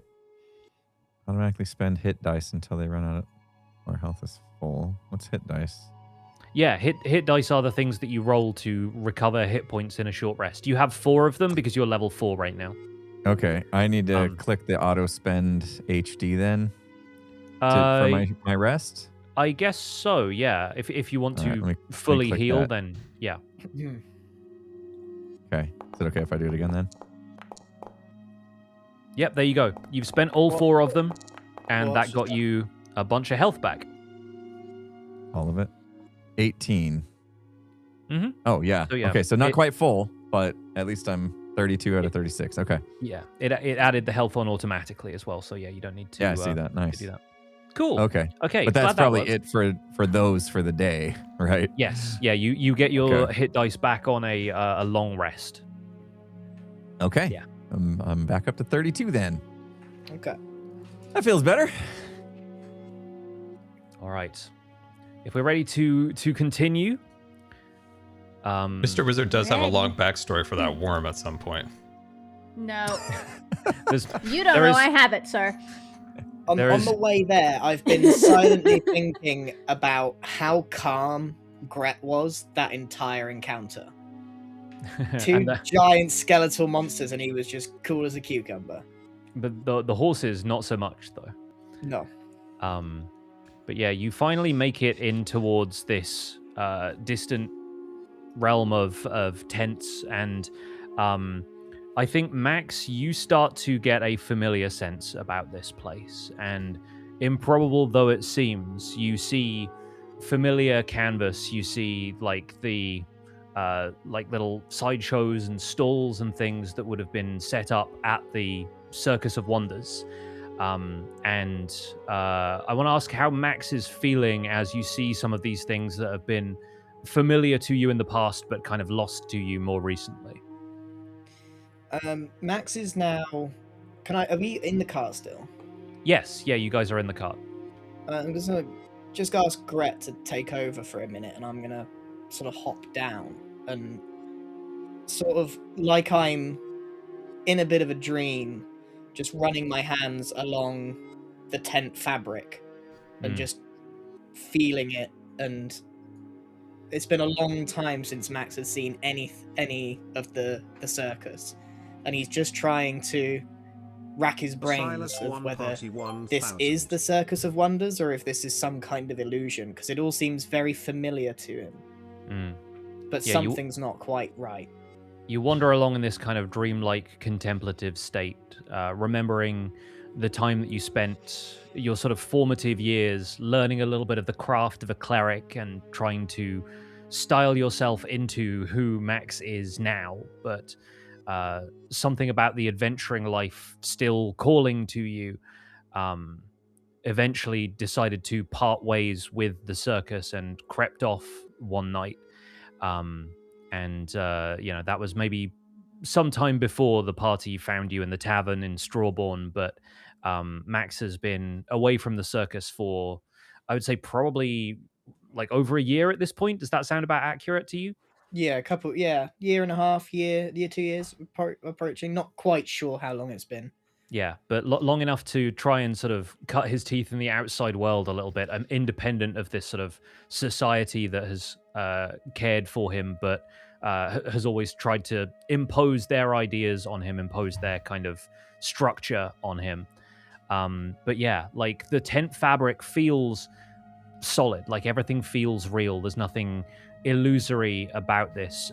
If you would like to roll any of the skills on the sheet, there's a bunch of stuff that you could roll that might give you more information. So I'll kind of leave it up to you if you want to roll like investigation or insight or even arcana or something like that to what see. I really want to know is this the real Circus of Wonders? So I guess I want to look insight, maybe.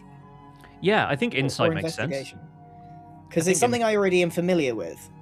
Yeah, I think insight is more about reading people. So I guess maybe. Okay. So investigation then. Maybe investigation makes more sense. Yeah. Okay. Oh Now yes. you roll a And 20. that. Oh, there we go. That is a heck of a time for a nat Very 20. good. Yeah, you hear as you kind of the cart sort of rolls by, and people aren't paying a ton of attention to you. Like, you don't seem to be kind of hostile like newcomers or anything, so everyone's just sort of expecting odds and ends of people kind of to drift in here and there.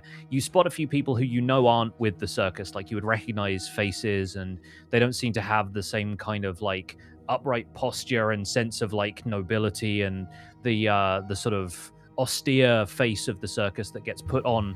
But you definitely see people kind of walking to and fro who, maybe that's, such and such person, but like a year or two older.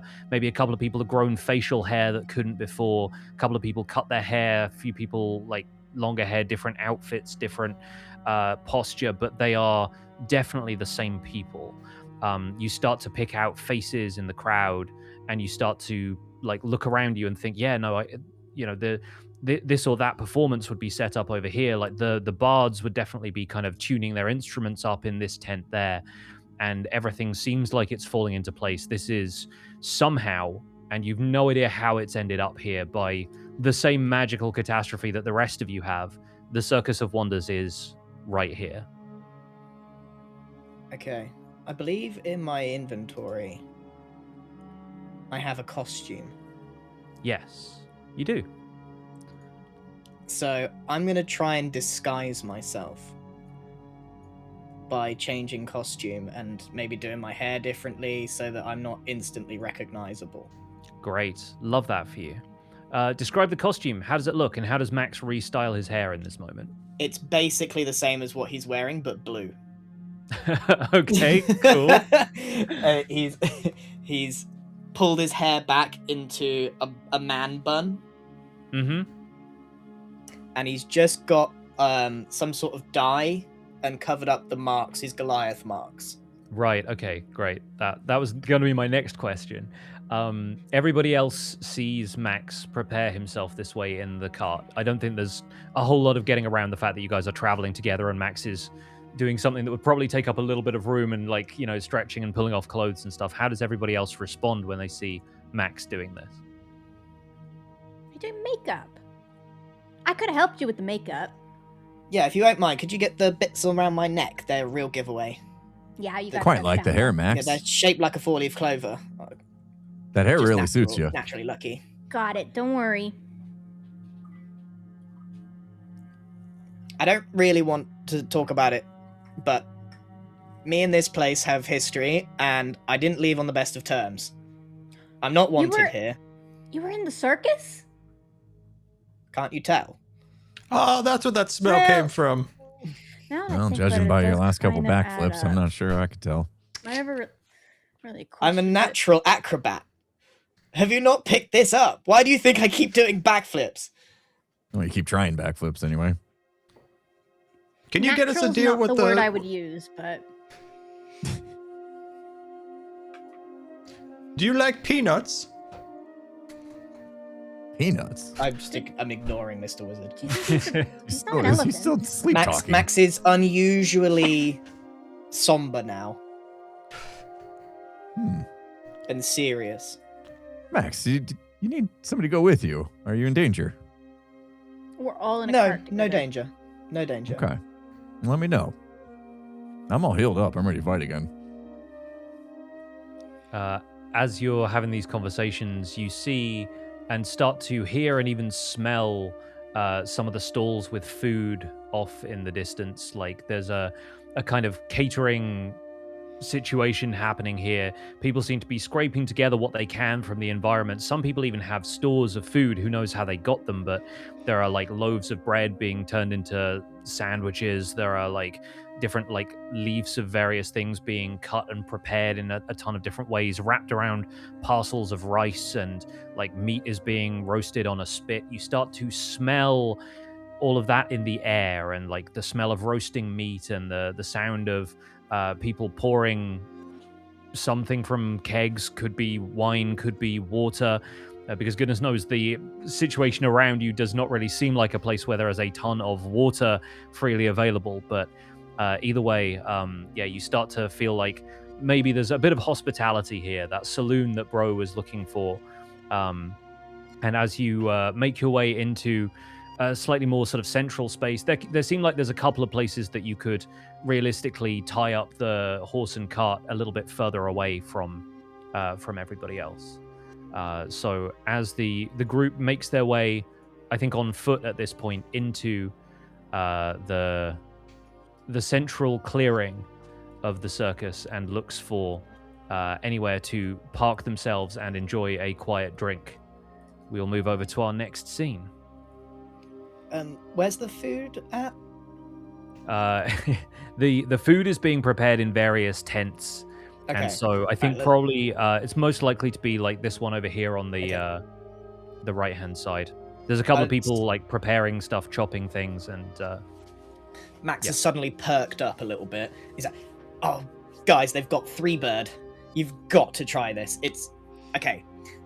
The circus I'm from is not a circus that you would expect. Okay, it's not just acrobats or whatever.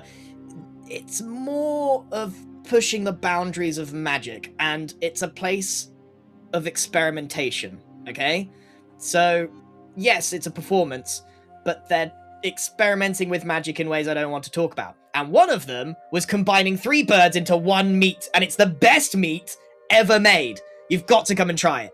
I love That's all. meat. Rush over. Mr. Wizard follows. Have you got any 3-bird? whoa, steady on, stranger. 3-bird. Oh well, we're prepping some as we speak. I'm surprised you know of it. You don't seem like you're from round these parts. Well, nobody's from round these parts anymore, but the circus has its specialties. My friend Dilwyn has been everywhere, and he has told me about Three Bird, and I'm very excited to try it. Dilwyn, name doesn't ring any bells, but I mean, yeah, if you're interested in trying, here, have you got anything to trade? Oh, of course. I'm gonna look in my pocket. I've got 1 gold coin, which I flick him. Wow. Ain't got much to do with gold these days, to be quite honest with you, but I reckon it'll do. It's as good a trade as anything else here. And they prepare you a, I want to say like a to-go wrap kind of thing of Three Bird, and it's all kind of thinly sliced and succulent, and smells exactly the way Max remembers it. I'm looking at all of my friends eagerly, waiting for them to tell me what they think of this. Okay, Three Bird. we'll all get some. Get some for Greg too. This is delicious. Now, Yeah. what 3 birds is it? A mockingbird? A duck? No. Oh. Yes, Oh. Turkey, duck, and chicken. it is turkey, duck, and chicken. Why do you know that? Oh, I know my meats. Bro dude knows protein like nobody else. And yeah, the folks preparing it say, "Yep, that's right. It's turkey, duck, and chicken." And yeah, good thing we got these stores that seem to have come with us to, well, whatever this place is. Here, if you know anything about the world outside, have you been out there to any of the other islands yet? No, we've kind of woken up here. I'll be honest. Number 1 on my list was meat. Number 2, finding out where we are. Well, you've done You number forgot 1. ale. So if you happen to find out where we are, that's valuable information around these parts, and I expect Langley, the ringmaster, would probably have a word or two to say. Langley? Max, you would know Langley as the master of ceremonies, or ringmaster, or head scientist, basically like the lead Yeah. researcher, the creative director of the Cirque de Marve, and she Langley. is a tough customer. I feel like Max has only ever had a run-in with her every now and then, and it's sort of like being sent to the headmaster. And so, yeah, Well, the idea that Langley is looking for information is Langley. definitely news to you. That's surprising. I'm kind of turning to everyone. I would have thought Langley would know exactly what's going on here. The fact that they don't We should is talk not to good them. news. Yeah, maybe they have some sort of clue. We gotta talk to them. Maybe they know something, or we can bring information, and then we'll have the 1 foot up.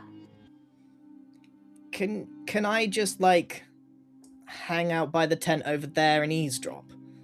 Absolutely, you can. Oh, he's bashful.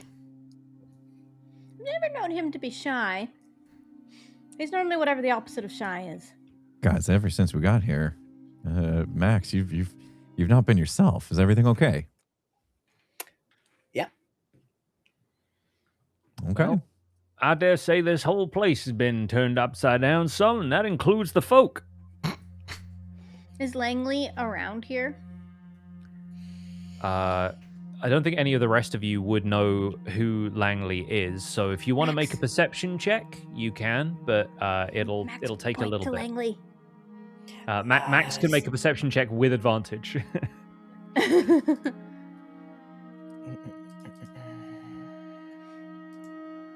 Oh, I've just done the wrong one. Sorry, that was disadvantage. I don't know why disadvantage would be on the right-hand side. Well, Perception. Yeah, go ahead and roll that again. May as well. Watch me get lower. Yeah. It was lower. Unbelievable. Well, I think honestly, even with a 12 or a 13, whichever one of those we want to take, yeah, you're able to spot Langley up to the north of where you are. She is outside the largest of the tents, and is the one in a top hat in the center of this sort of group, and she's sort of going around and like chit-chatting with a couple of people and seems to be inspecting their work, making sure everything is ship-shape, making sure provisions are being handed out fairly, that kind of thing. So, look, you can't miss her. She's the only hierarchy in the Circus of Wonders. Taller the hat, more important the person. Find the tallest hat, you find Langley. So that person over there. Enormous hat. Yes, that's them. Okay, great. I'm just gonna stay in earshot and listen. Sure. Is there anything you want me to say? Langley is one of the smartest people I have ever met. They run the Circus of Wonders. They know everything there is to know about science, experimentation, acrobatics, you name it. They run the show. I would be surprised if they couldn't tell you something, so just try and find out where we are. Cool. Right. Come on, bro. We're going. All right. And how they got here? Okay. Langley sees the two of you approach, sort of immediately turns on her heel. She's wearing kind of like decent-sized leather boots, has a red, sort of dark, almost like Circus-y ringmaster's suit, but like a very stern expression, and, as Max said, an enormous hat. Big kind of stovepipe top hat kind of situation. And I'm talking, like, comically large. Like, it looks like it should fall over at all times, but it doesn't. Yeah, she turns as Ruby and Bro approach and says, "Oh, you're not one of mine. What can I help you with?" No, we're not one of yours, but we just had some lovely 3-bird thingy over there. We were wondering, we've landed here as well. Do you know anything about how everybody got here? Well, for one thing, I'm glad you're enjoying the 3-bird. I'm glad they're just giving that out to anybody who wanders into the camp, but no. We traded. Well, as long as you traded, that's something, I suppose. As for how we got here, well, your guess is as good as mine. Magical catastrophes tend to be this way. There is no fingers that we can really point. It's more a matter of what we do now we are here. Are you at all interested in helping my research team, perhaps studying the place? There are certainly the greatest minds that we can conjure here at the Circus of Wonders, but even they seem to have fallen short lately. Oh, yes, I know just the guy. We have a wizard friend. He's really smart. Don't let him speak to you, though, because you'll think differently. But he is really smart. You got to trust me. Yeah. Speaking of, here it comes. It's him. Big summer blowout. He was just going like this as Wizard he walks around like this. Langley looks up at Mr. Wizard, and she is quite tall, especially with Ruby and Bro right here, and she says, "You know, when I said we'd fallen short, that wasn't an invitation to bring the tallest man you could have met, but here you are. You seem of the wizardly profession, judging by your robes. What do I call you?" You can call me Mr. Wizard. Very well. You sorcerers are all the same. Mr. Wizard, have you any idea of the situation we're in? Have you seen what's going on with the, one hesitates to say world, since there clearly isn't one anymore, but the arcane surroundings in which we now find ourselves? Well, there was a key, and a man from the woods, and a woman from the dark realms, and then I kind of daydreamed off for a little while, and then we ended up here. My thoughts are we're in some kind of arcane dream world. Yes, dreaming was the first place I had thought of too, but one rather finds that the surroundings are all far too familiar and tangible for that.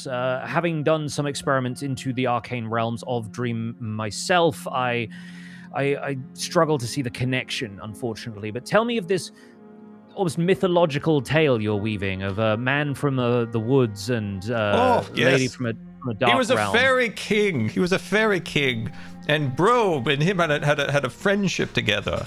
And I believe Ruby here had a friend named Chaos. No, I don't know anybody What- in what's- chaos. what's Something He's random. really, he's just Um, really confused. Just And go with Broseph it. here. Mr. Broseph Wizard, here. did you hit your head? She leans down Yes, to on Ruby the and says, tent back yes, there. I rather feel he is making less and less sense the more I speak to him, but Oh, you'll get used to it. yes, I've rather had to get used to a lot of things. Now tell me, Max, if you're going to sneak up and eavesdrop, I need you to make a stealth check for me, please. Langley is going to contest this with her insight. Yeah, I would kind of expect her to know exactly Okay. what I'm up to. Okay, cool. 1 second. I was waiting for a 1. Mr. Wizard's still rambling about keys and sticky buns. I'm gonna pop that Oh out my so everybody can gosh. see it. If you Yeah, open that- that up, you'll see that that- is a natural 20. That is canon for Langley. um, Of course. she You says, can't make this up. And Max Sorry. is barely subtle, to be honest. sorry, I've just been distracted by something. Blunder! I see you there No. lurking in the shadows. Come out here, man. Fiddlesticks. This is disgusting. like a work. you. Like a child caught in wrongdoing. Turn and shuffle over with my head down. No wonder he knew about so- the duck and the chicken and the rooster. So nice to see you, Blunder. How long can we expect you to stay before you abandon us again? I didn't abandon. I was forced to go by my own brain. A sabbatical, no doubt. Well, the Cirque recognizes that some of our esteemed colleagues would rather spend their existence drinking in taverns than honor the institution that plucked them from obscurity and gave them purpose. You were The an institution that made me. asset. You are an asset to me, Blunder. I don't like when my investments go wandering off. Well, hold on, don't speak to him like that. I mean, I'll speak to him how I want. He is an employee of my institution who absconded for whatever purpose and barely left so much as a goodbye note. I rather think he is getting the respect he deserves. No. Oh. He's our friend. Well, friendship is one thing. I imagine you're his latest adopted family. Trust me, there have been many. And, well, you have caught me at a bad time. The end of the world has a tendency to fray one's nerves. For the sake of introductions to the rest of you, I am Langley Ridgemont, Master of Ceremonies, Creative Director, whatever title suits you better. And frankly, you have wandered in at a time when we are all, frankly, running around with headless chickens atop Haven't us. you So got some machine or some orb or some experiment that, you know, sees all and knows all and can figure all this out? You seem to know everything else. Blunder, have you looked at the time lately? Does any of you possess perhaps a pocket watch that could check I the do. time? We weren't sure We if that tried worked in the that. first place. We have a We broken tried one. that That's already. right, I forgot. Yes, I think you'll rather find that everything of its like is broken here. The laws of physics themselves are broken. We can barely expect these machines to function. It's a surprise that the knives that they use to prepare Threebird have not simply leapt out of their hands and started stabbing the chefs. No, listen. There is a much greater problem afoot here, Blunder, one which I rather feel we all need to be paying more attention to, but I am trying to maintain peace. Are you aware of the tower at the center of this land? Blunder takes his ridiculous man bun out and shakes his hair and starts wiping his marks back into existence. Yes, we can cease the Yes. charade. Yes, very, very good, very good. Yes, I've seen the blimmin' tower. But out of everything, the circus, you must have been hundreds of miles away from me. How have the two of us collided? Hundreds of miles away from you, Blunder. Why? Do you suggest that you were perhaps at the epicenter of this magical catastrophe? I was in Mythreach. I believe that was the epicenter. He was kissing up to the Fairy King, I'll tell you that. Woo-hoo. Shh. Do you mean to tell me this nonsense your friend has been babbling is true? You met the Fey King, and he Yes. was responsible for whatever has happened to the rest of us? kind of a legend, not gonna lie. Yes, I can see that you're traveling with plenty of legends. Why, thank you. The wizard's smart. You just got to get around some of the, stories. Yes, I well, still believe that the Fey King was on a good path. I keep hearing to the contrary, but I believe that we did nought wrong. What happened was it was interfered with. No, the shadow, they were working together. You're silly. I don't think they were. You trust authority way too much. We should have No, never I don't think key. there was any clue. Look at Langley. We were with the Fey King. The Fey King had his own agenda, and it was interfered with just as he was about to open. That's not true. Torment told you what happened. I'm really conflicted. who is I this don't know who to trust. Torment, and should we be trusting somebody so No, you should. unfortunately A named? name like that, you shouldn't. Right? End of story. Fey King. Now that's a trustworthy name. You know. Okay, trustworthy or not, he was right.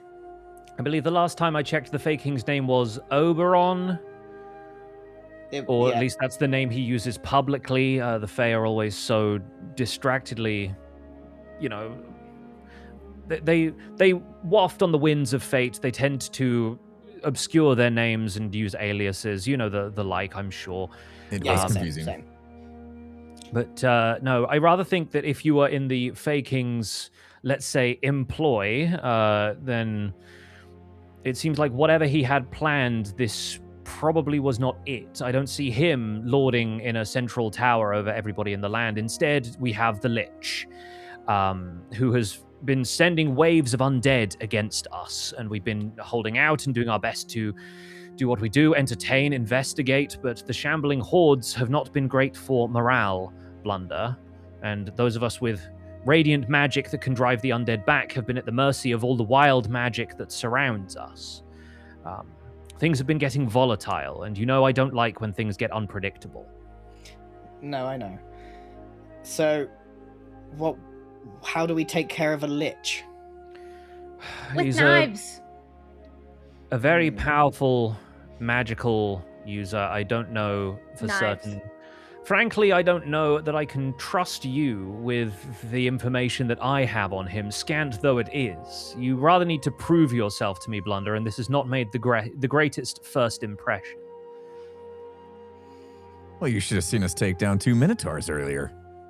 Well, that wouldn't have done anything for his reputation, but we did get it done. We did slay 2 helped. Minotaurs, and I did a lot. The Minotaurs, yes, they've been getting more and more frequent. There are certainly a handful of them to take care of out there. Well, perhaps if you've any proof of this exploit, then You maybe have a toe! Yeah, pull out little pinky toe and just wiggle it.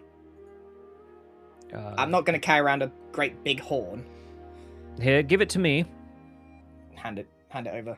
She sort of studies it and says, yes, does seem to fit the profile. There's a certain rounding of the edges of the toe, yes. So, Minotaurs, you say. How far from the camp were they? 12 clicks. Few kilometers. Yeah, you'd say about 30 kilometers away. And she says, well, at least they're keeping their distance. Listen, I will try my best to compile what information I have. In the meantime, you know the people here. Go and fraternize or whatever it is you do, and perhaps meet me back here in... give me 30 minutes, if you can count that in your heads. I know the timepieces are all broken, but perhaps we can sort something out here. You as a free agent perhaps have a little bit less responsibility than I have in keeping order around here, so perhaps you can do some field research for me if you're keen.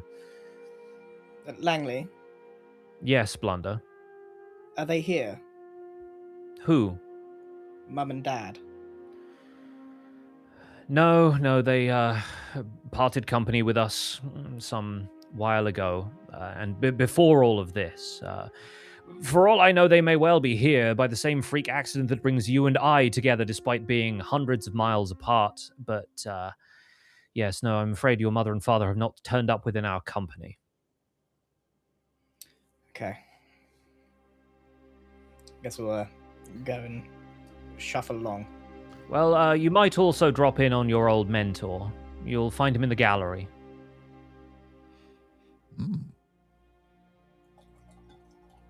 I can't I remember want his to be name. alone with him, Max. Was it Rufus? It was Rufus, yeah. It was Rufus, yeah. You can remember his name. You Yeah. did it just then. You did. Mr. Wizard does Max, move over you to wanna go Langley talk real to quick. Rufus. We could go investigate some of their ale. No, you're going to meet Rufus. Okay. Suddenly Max has perked up a lot. What was Mr. Wizard saying to Langley? before she- Langley, quick question before we scatter. Yes, Are spyglasses as expensive in this realm as they are in the past realm? Oh, for God's sake. Frankly, I haven't seen one, but these days, what is money?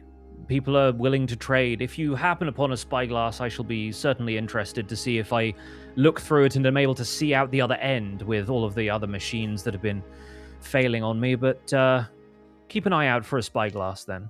I will. As Mr. Wizard walks away, he does take his wand and pokes the top of the hat, and the hat tips off. And he runs off. Oh! And yeah, she kind of That's scrambles and crazy. immediately kind of pulls it down harder on her head as the group of you. He takes walks away. off. I lied. You don't get used to him. Sorry. All right, so Lead is the the way, group Max. is the group traveling together? Yes, I'm, Yep. I'm taking them with me. Right. I don't have a scene set up for this or anything, but the gallery is, and Max would know this, a long tent that almost feels like a museum wing as you enter. There are seats either side of a central strip of rolled out carpet facing outwards towards the walls of the tent, and arranged along each wall is a series of painted portraits of various former members of the circus. Some of them suspended from like freestanding rails, and some of them are propped up on easels. A figure stands looking at one of the portraits. It's a young man, probably only a couple of years older than Max. You don't recognize him. It looks like maybe he was somebody who joined the circus after you left. Who are you? I'm Divan? Who are you? Max Blunder! Surely you've heard of me. I've heard of you. Not many good things were said, I'll put it that way. They told you about my backflips, though, right? Yeah, they told me about the backflips, high dives and things, wasn't it? And obviously half Goliath, half halfling. That's ringing a bell. Yeah, well, don't need to bring that up here. Right, so where's Rufus? Oh, you're here to pay your respects, eh? He's Respect. down the end here. I'll give you some space.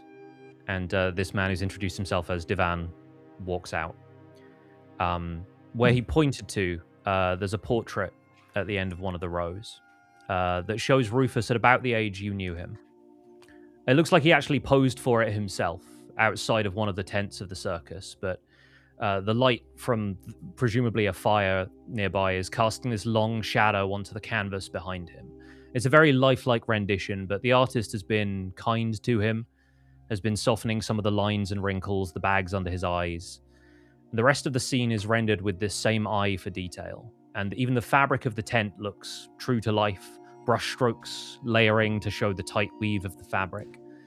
A little plaque below the portrait says, Rufus Merriweather, 1084 to 1192, a brush with life. Max sort of silently walks up to the painting and just puts a hand on the frame and stares into the eyes of his mentor, friend, and father figure in his life. I'm so sorry, Max. It's just like him to die without saying goodbye. At least the artist was kind to his face. I'd like to point out that Rufus was a very true to his name, like very happy and smiley, and I just imagine this picture with a really goofy grin. Yeah, he's definitely got like a characteristic smirk. Yeah, and even the advanced age that he was, it's very kind of he's got like a wry expression, like he knows something you don't.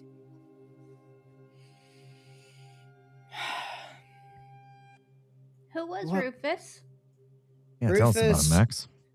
Rufus taught me how to backflip. And then I Oh, point dear. over to another painting of him backflipping. And badly. Badly. That explains. I a see where you get it lot. from. I, despite growing up here in the circus, am a product of it rather than a recruit. And the circus here, like I told you, is more about experimentation, pushing boundaries. And Rufus here was the only one that actually saw me as a person, who helped me grow, to give me advice, and to teach me how to do the sickest backflip. It's a shame he's Yeah. gone. It's good he accomplished a couple of those things before he died. I sort of stand stark upright, salute, and attempt to do a double backflip in his honor. Hell yeah. Double. Give us that acrobatics roll.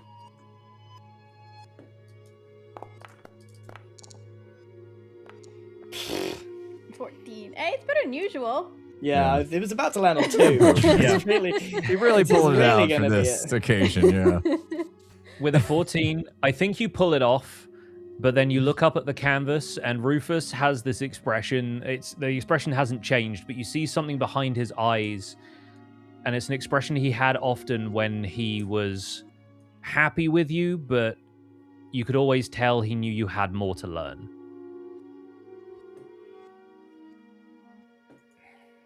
I just wish I could speak to him one last time.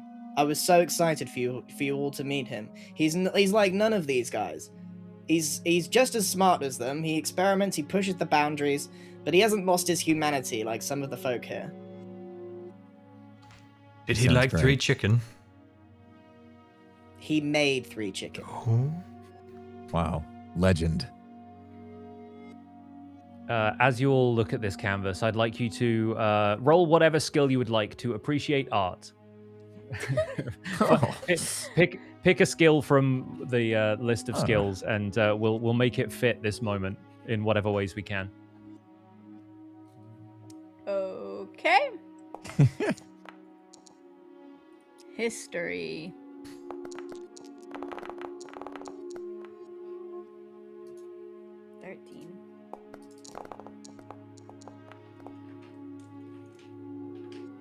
All right, I love this. So we'll go in order.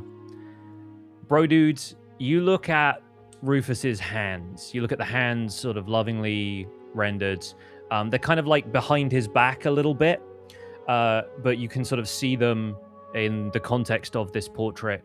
And his hands are kind of clasped together, but in a way that shows off like the fingertips and stuff. And you can see that like he almost has a workman's hands. He almost has like, you know, the hands of somebody who would try anything. Probably like a little bit of rope burn that sort of solidified into calluses and from helping like rig up tents or do high wire acts and like, you know, always kind of helping out around the place. Ruby, with a history check, you get the sense that this man had seen all walks of life. Like he'd been through almost ages of the world in the over 100 years of life he had been around. And you get the sense that there was this rich internal history that you can sort of see bubbling behind that expression. And something that Max feels like he can only kind of scratch the surface. The tip of the iceberg is there. Mr. Wizard, I think you see eye to eye with Rufus as somebody who was a master of his craft in a way that Mr. Wizard probably is when he's like can string a sentence together and remember the spells in his spell book. And you sense this very deep like knowledge within him that, like Max is saying, it's sort of a shame that you never got to meet him and have a conversation, because it feels like you could learn a lot from each other. And I think as the rest of you sort of pat Max on the shoulder and turn away, Max, with an 18 on a religion check, your eyes wander around the rest of the picture, the details, the shadow cast on the canvas, the position of Rufus's hands, and you realize that at the moment this portrait was drawn, posing for it, for goodness knows how long, the artist has lovingly rendered the shadow of Rufus's hands, casting a shadow puppet on the tent wall behind him. And it is the shadow in the form of a duck. You kooky old man! You did that for how long? As Rufus, like as you kind of lock eyes with Rufus again, sort of saying that to him, something about the way his eyes are drawn, like a flicker of the light in this tent, it almost looks like he winks. Well, quack quack, Rufus.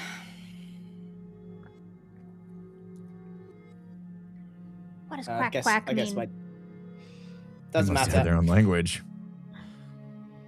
It's carny It's words. old people things. Circus people, Ruby. They say weird words.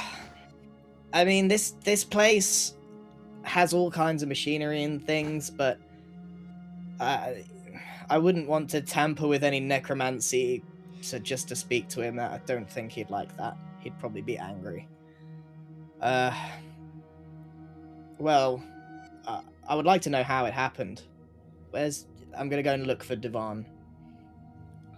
As you leave the tent, you hear in the distance panicked cries and yelling voices. And as you cast your eye through the tents in the distance, you see figures stomping through with swords drawn, shambling with rags draping around them, and an enormous shape moving through the crowds of tents as people back off, and the sound of swords and clashing of weaponry and armor is heard.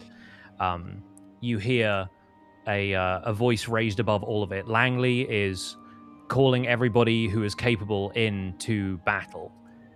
And you hear, "The Lich's minions are here! Everyone who's capable, round up!" And we're going to run a quick ad break, and then we're going to get into another encounter. Oh boy.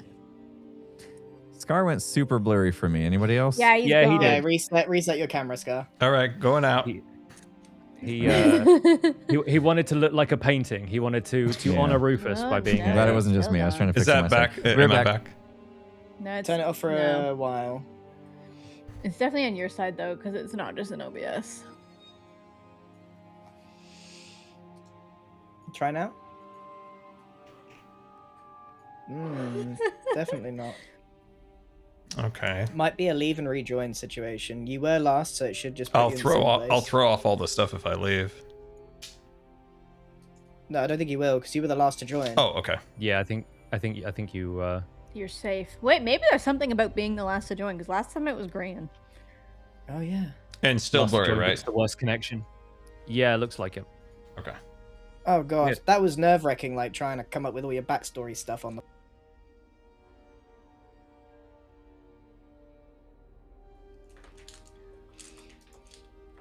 I like Threebird as an invention. I think that's wonderful. Ah, he's back. Is it Yeah, better? Hey, there he is. Okay, sweet. Yeah, 3-bird.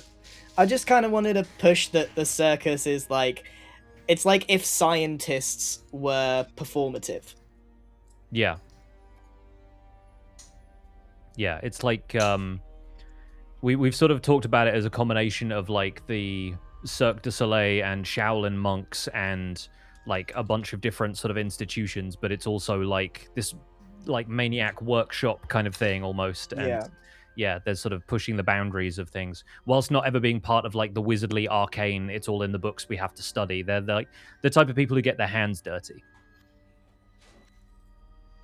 I'm going to reset everybody's position to further down in this arena because there's a bit more we can do here with this. Yeah, great. All right, I'm going to reveal the combatants.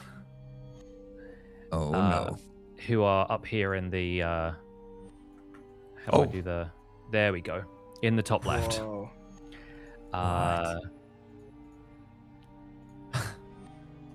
Wow. Is it a skeletal basilisk? That, my friend, is what in the trades is known as a bone naga. You ever play Twilight Forest, the Minecraft mod pack? They have a naga in their like maze kind of thing. It's just like a giant snake. This is a bone naga.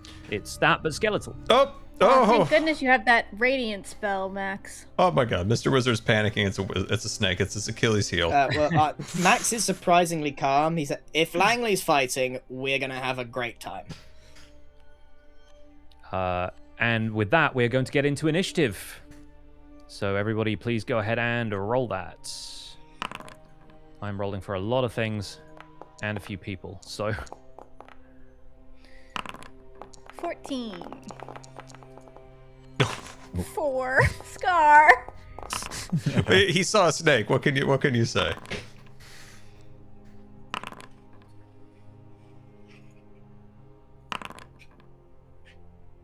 All right, incredible. Whew. So we got a lot of stuff to take care of here because there are a lot of people, a lot of moving parts. These four are also going to be in combat state because they are right there. Although we'll see what they are capable of doing. Okay. This is the big one. So. This is a big fight. Yes, this is a big fight. This is a big old arena.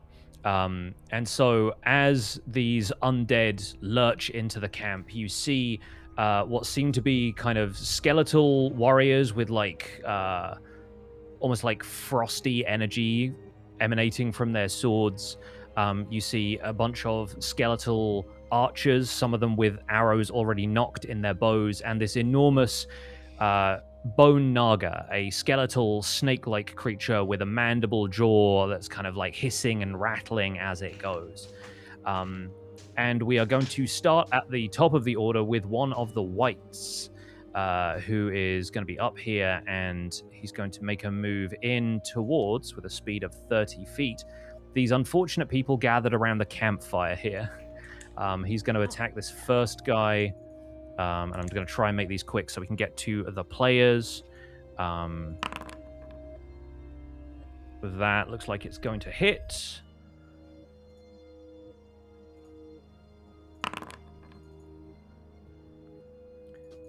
All right. He deals 16 damage to one of the guys over here who's immediately bloodied by this attack. One of the people who's just like a regular circus performer. Let's see, we move on to the next white. I think this white is going to make its lurching steps out 30 feet towards the party, but is unable to get any further than that because that's the maximum it can move. It's got its sword out, but is reaching for a bow that it has slung over its back. But it's not going to do anything else this turn. The Naga is going to slither out into the clearing, and is going to go up to about there, and looks like it has its eyes locked on Langley, who seems to be out there almost in a sort of challenging stance to it, as if to say, come and get me. Brohini Dudestone is the first to act from the party. What do you do? All right, we got one close to us, looks like about 25 feet or so. 15. 15? 3 squares is going to be 15 feet, yeah. All right. We did something to my javelin, right? We gave you proficiency with javelins, yeah. Yeah, I think I want to give that a go, see how that fares. Cool. So I'm going to attack this closest guy with the javelin. Great. Okay. Every day I'm javelin. Oh, yeah. 9 is not going to do it. This guy looks like he has the remnants of some armor on him, but yeah, 9 is, unfortunately, the javelin just sticks at his feet. Yeah, the cold eyes of this wight sort of turn in your direction as the javelin lands. Anything else for Bro's turn? Nope. Fantastic. All right. The performer who got attacked is going to make a run for it. He's going to disengage completely and run his full distance of 30 feet. The others around him are going to do the same. They are getting out of here nice and quickly.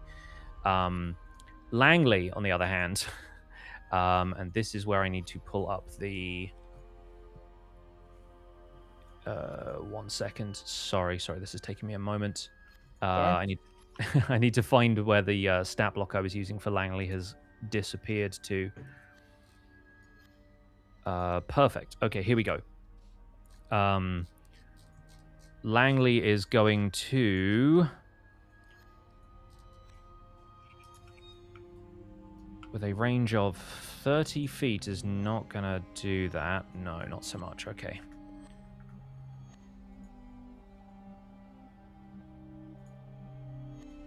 $30 is like that. Yeah, okay, cool. Langley is going to run over to this space about here. Still trying to keep as far away from the Bone Naga as she can. She is going to cast a spell. Okay, great. Langley casts a spell called Tasha's Hideous Laughter. And this thing is going to have to make a wisdom saving throw.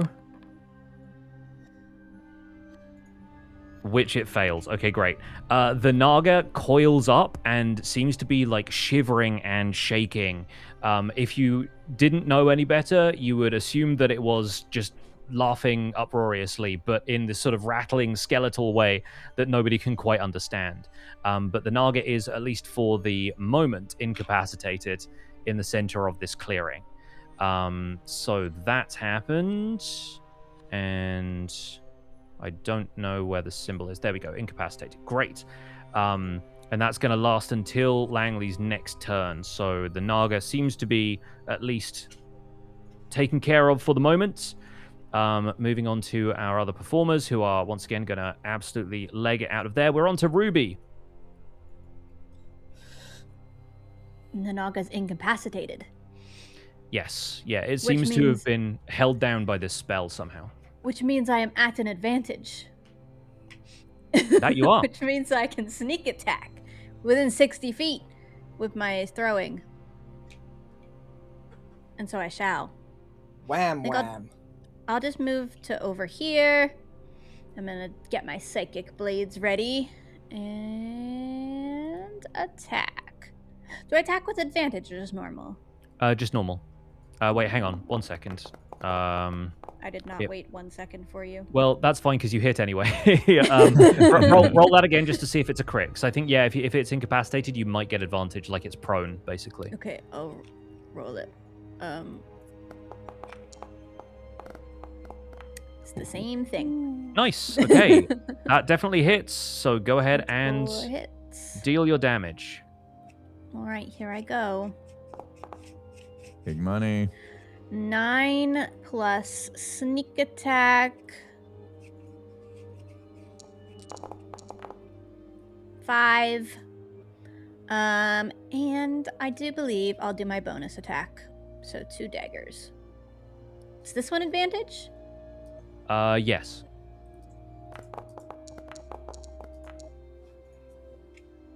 $19.25. That definitely I'm hits. assuming that hits. Yes. You roll about 10 dice. Yeah, It's I know. unbelievable. Every time it's crazy. I'm like, It's 2 daggers! Bam, bam! They both got to roll a hit, and then they both got to roll damage. So that's 20 total, if my math is right. 6, 5, and 9. Mhm. Yep. Yeah. All right, yeah, the Psychic Blade streaks across the clearing and the Bone Naga takes 20 damage. It does not look entirely phased by this, but then again, it is laughing, so who knows? Is that going to be everything for Ruby? That's everything for Ruby. All right, cool. This skeleton is going to step up. It's going to step to about here and is going to take a shot at Langley to try and break her concentration. So it's rolling with the short bow. That connects. All right, Langley takes a minimal amount of damage from that, only 4 damage. 1 second while I do that real quick. And...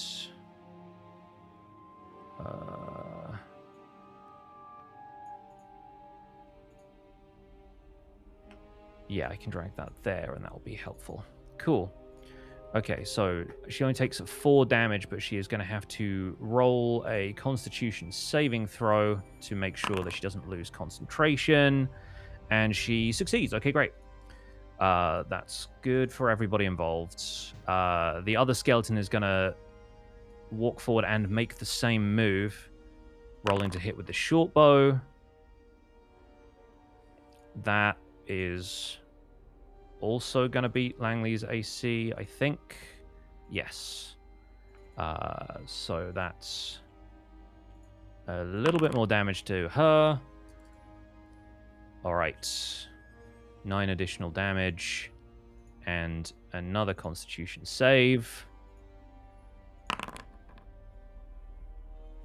And that time she rolled a natural 1, so she loses concentration on the spell, and the Naga sort of slithers, shivers, and gets up again, and starts to continue its crawl towards her when it's its turn.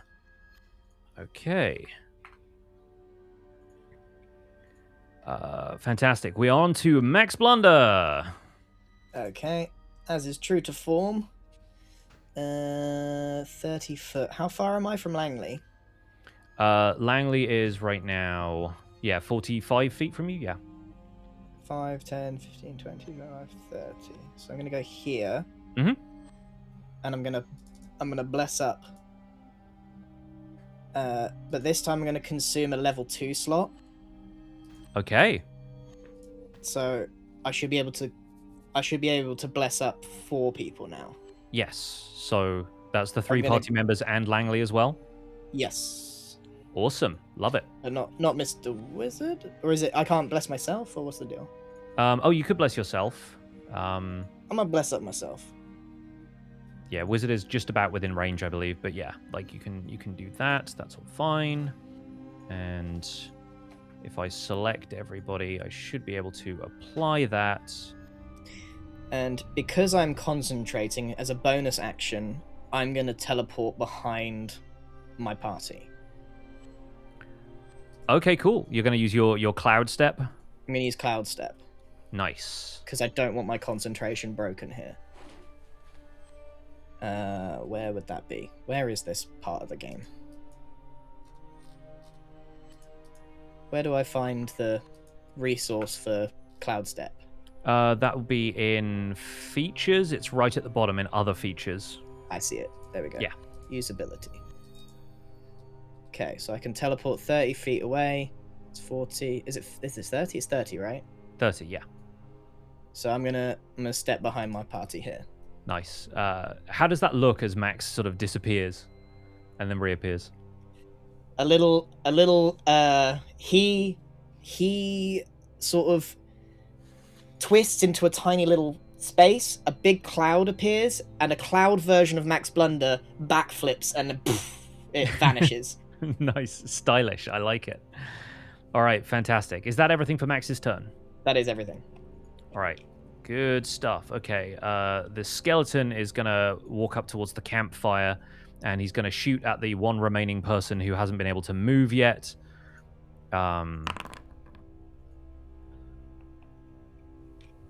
And that's going to miss amazingly. Yeah, it fires, the arrow goes wide. That commoner just starts running into the tree line, but is out of threatened area, so they basically all disappear. And I'm just going to take them out of the initiative order because, they're no longer going to be Yeah, they are not here for a fight, this lot. So we're just going to skip over them in the initiative and leave the able combatants on the field. They're not dead, it just looks like they are. Great. Wonderful. So with that over, Mr. Wizard, it's finally your turn. Finally, Mr. Wizard's turn. This guy in front of me is giving me the creeps. Kind of left over here. I might have to take this guy out.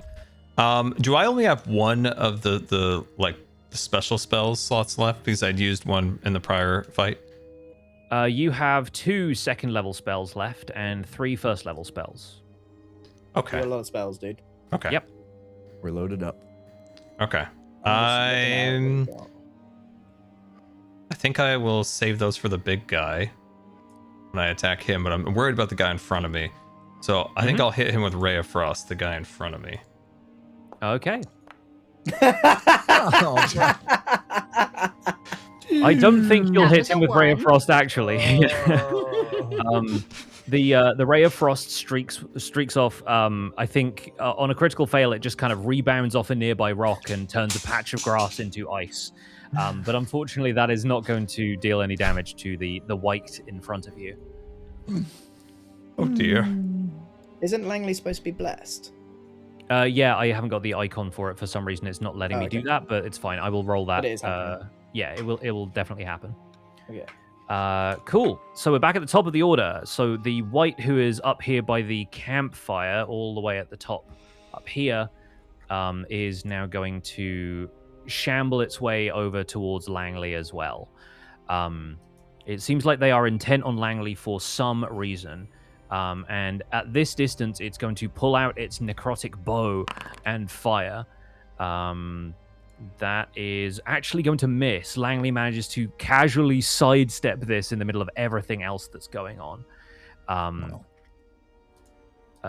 Fantastic. And it gets a second attack. And that one misses as well. Okay, cool. Langley is absolutely crushing it up there.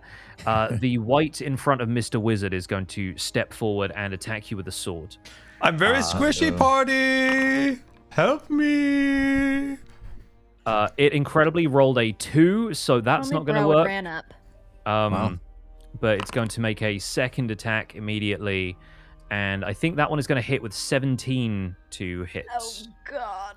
Yeah, Mr. Wizard's armor class is currently 11, so that definitely lands. I'm a squishy boy, everyone. That's not our frontliner. The necrotic sword sweeps across your chest, merely grazing you for 5 damage. Oh, thank God. And that was 2d8, and they rolled like absolute clown shoes. So lucky you. So that's 5 points of damage to Mr. Wizard. Do I need to? I don't think I've ever taken damage. So do I automatically? Yeah, this is somehow a first. You've lasted until level 4. If you open up your character sheet, if you click on the green hit points bar, and then you can type in -5, and it will do the maths for you. Oh, okay. Or I can apply it myself, but I like. I think I did it correct. Yeah, I've just never taken damage, so I didn't even know. Hey, there's a first time for everything, and it's in a crazy. fight with The a wizard fight with got a white. hit. Crazy. I'm poking my stomach, going, "I'm a squishy boy." The Bone Naga is going to slither its way over towards Langley and is going to make several attacks. The first thing it's going to do is attempt to bite Langley, which lands, and that's going to deal.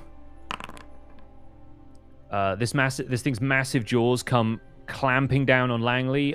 They deal 17 damage, which I'll quickly subtract there. Langley is holding fast, but looking a little bit beat up already. And then this thing locks eyes with her, and you see this sort of flash of light come from it. And she's going to make a wisdom saving throw, which she also fails. So that's going to deal some damage. And all right, she takes 13 extra damage. I just bigged up this person, by the way. And yeah, something about this this look that it fixes her with. She seems kind of rooted to the spot for a second.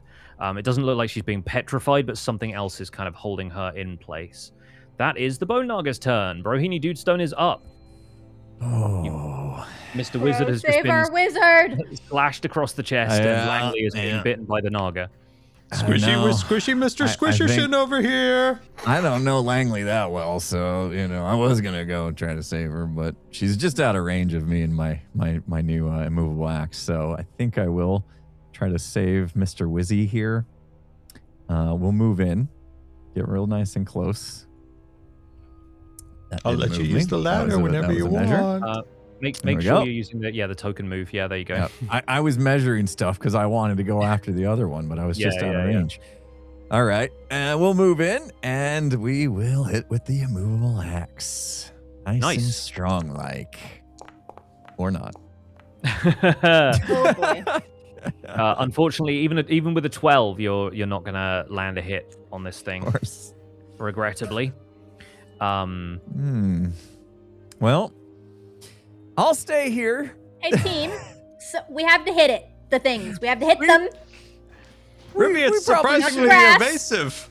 We must hit the skeletons. At the very least, I got his attention now off of Wizzy, so, If you I'll close stay. one eye, it helps you aim.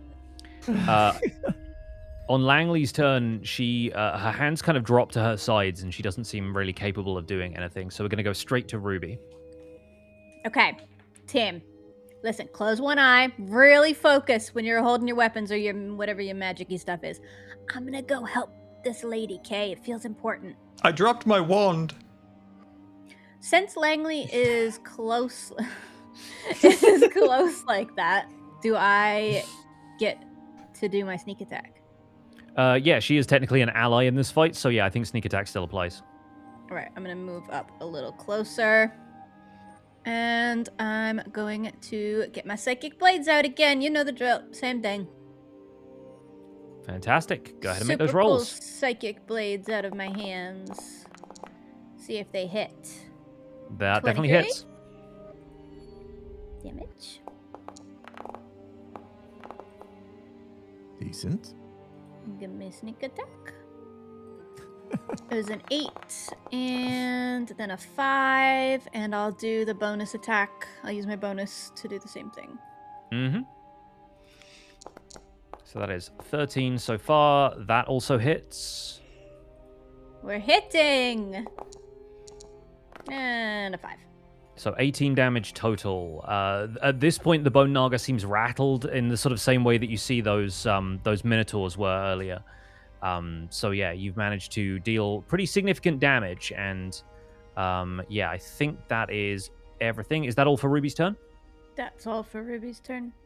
All right. Well, the skeletons, having seen another combatant enter the field, are going to move in towards Ruby and attempt to snipe you with the short bows. Let's see. Does a 21 hit Ruby's armor? I assume that does. Picks. Do you actually have to ask? I always queue up the does a, and then I'm like, okay, cool. That's 4 damage to Ruby. Mm-hmm. And that is all the skeleton will do on its turn, but it has a friend. The second skeleton is going to move up, and I think this one's going to take a shot at Max. So How it's do you going do to... that? And that's going to hit with a 22 to hit, and that is another 5 damage to Max. Oh no. Does he need to do his Yes. saving? Yeah, Max needs to roll a concentration saving throw, so that's Constitution. Why? Because got you've just hit. been hit with damage, and that affects the concentration that you hold on your spells. Oh, I see. So you got to keep bless on everybody, basically. No problem. You crushed it. You everyone remains blessed. My own bless saved the bless. It did. And you are equally blessed in the fact that it is now your turn. What do you do? God, am I allowed to ask some advice from the team on what to do? Because I have 2 options and I don't know what to do. Sorely, talking is it's a free weapon action. time. Okay, so I've got two things I could do. I could either get over to Langley and make them invisible, but then leave myself open to death. Or I could try something that might not work, which is, if I understand it, I could channel divinity and turn the undead. Is this thing undead? Make a nature check for me. Okay. Oh, where is that? Yeah, nature. I've got +2 on that. Normal. Oh, for God's sake. Our rolls today are so bad. God. Don't you have an AoE radiant? Yeah, but it's not going to be enough to save Langley. She dies next turn.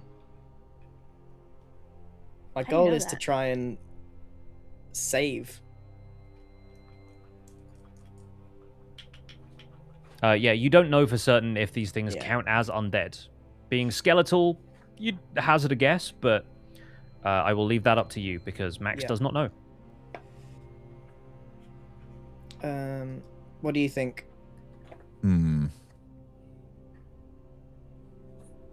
Yeah. Each undead creature within 30 feet of you must take a wisdom. It's a bold move. I'm gonna do it. How many bold are move, in Mr. Really Boulder. stupid. Yeah, let's see how many is that hit? So from here, measuring tool. Yeah, they're all in radius. So Okay.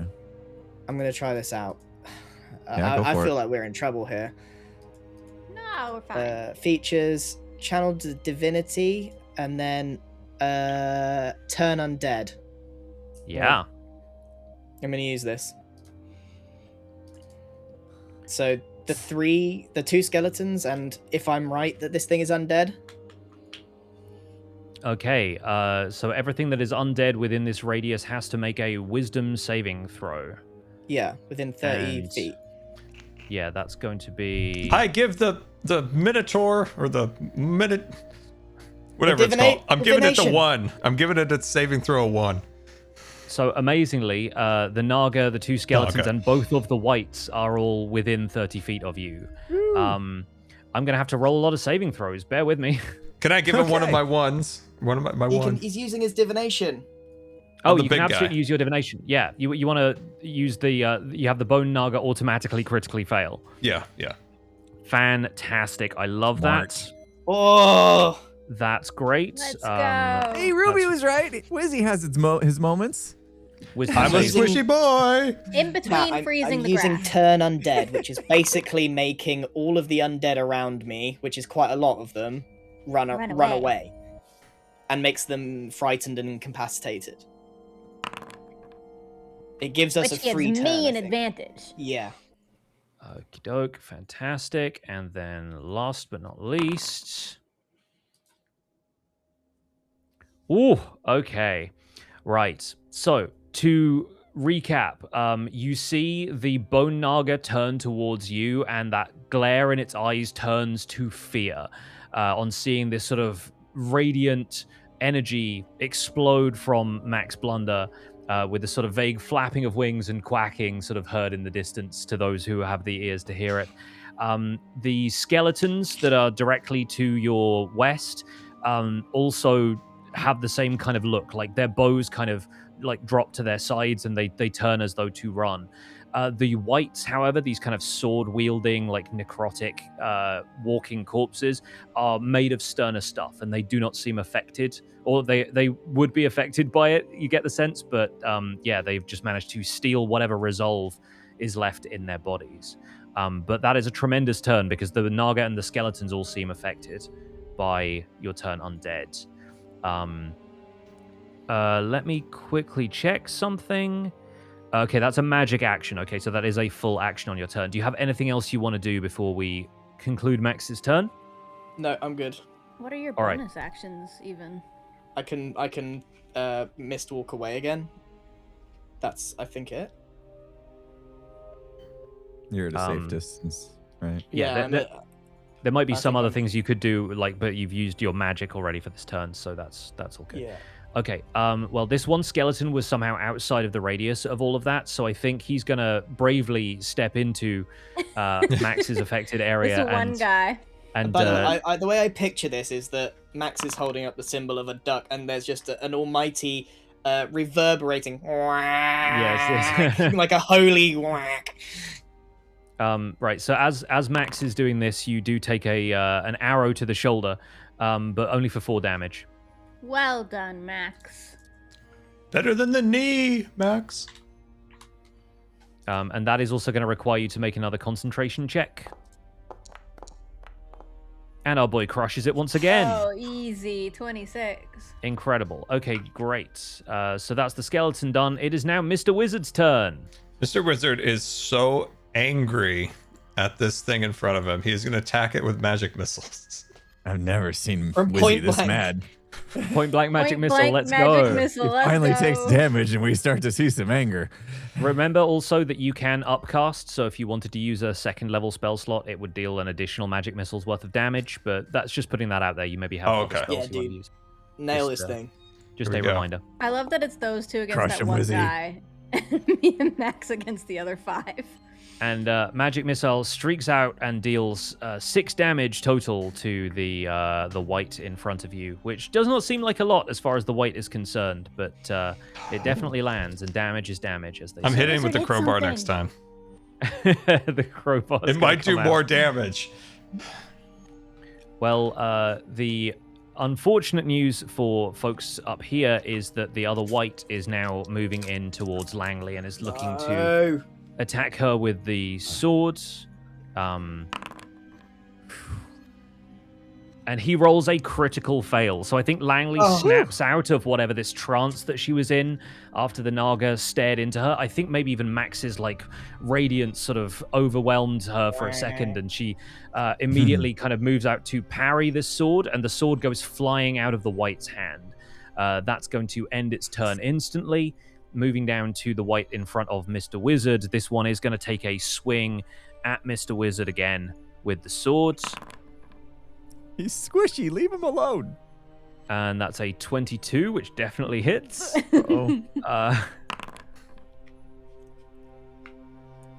Oh, Okay, that is 13 damage to Mr. Wizard. so Okay. Oh my are god. you How alive? much health has he got? Everybody, getting a little squishy here. He's got 8 health left. Whatever that song said, the first cut is the deepest. They lied about that because the second cut was a lot deeper. Bro, The- save them! The white, Try. the white. Bro, the if you white use that takes javelin, a- I'm going to poke you in the eye with my wand. Gret, do something! The white takes a second attack at Brohini Dudestone, and that one is an 11, which I believe misses. Yeah, I'm at 16. Would have still hit Mr. Wizard, though, so good thing he attacked Bro. That's going to be it for the white's turn. The Bone Naga flees from Max Blunder, which is basically all it can do on its turn, and it moves up to 40 feet, so it slithers over to the top of this clearing where the campfire is, and hisses at Max defiantly. It is Bro's turn. All right. Bro, we've Second got to time's a take this out, charm. bro. We'll get it. We'll get it. I got my immovable axe. It's gotta hit this time. Can you push the button? Can Gotta you push the hit. button? A 17 hits. Okay, thank goodness. Go ahead and roll that damage. Give me some damage. Come on. Come on. We've got to save Langley. Yeah, Oh, I'll take it. I'll take it. A 15 definitely is a lot of damage to this guy. Fantastic. Okay, he is not looking bloodied yet, but then how do you know? Has he got blood? He's a walking corpse. Oh. Good stuff. Are you going to take Mr. Wizard's advice and press the button? I don't know how much that helps us in this Why situation. would you do that? I'm gonna save it. What benefit would you get? I'm gonna save it. But I'm looking to see if maybe I can do like a bonus action. Isn't Yeah, there you got one where I your- can do an action surge and hit him again? Oh, you've got action surge. Yeah, of course. You can Yeah. absolutely hit him again. Yeah, I think I might do that just because Wizzy's not looking so good. Of course, I want yeah. to try to finish this thing off. So I'm going to action surge. Wizzy got one more hit in him. Yeah. He's dead. That gives me like a whole nother chance to hit him, right? Yes, yeah, it does. Okay. So we're going to use it. We're going to use the actions. Okay. And so now what? Just do my axe again Yeah, do your axe again. after that? Okay. Yeah. First time I've used that. All right. Please hit again. Please hit again. Please hit again. Nice. Okay. Oh, that's Nice. All right, a all right. palpable hit. 26. Easy All for right. Fantastic. Big money, Roll big that money. damage. Let's go. Okay. All right. Brohini Dudestone today. Fantastic stuff. Okay, with 14 damage, this thing is looking like it's taken some hefty hits so far. That's looking good. Mr. Man in the Sky, it would be good if it took some bloody hits. Give us more Who encouragement. is he talking to? Who is he talking to? He was- He's talking to Bix, please. I have far too much going on to hear these petitions. In the meantime, wizard's We need a little hallucinating bit in the more corner. encouragement. He's bleeding out. Langley. I like to think Mr. Wizard secretly knows he's in D&D.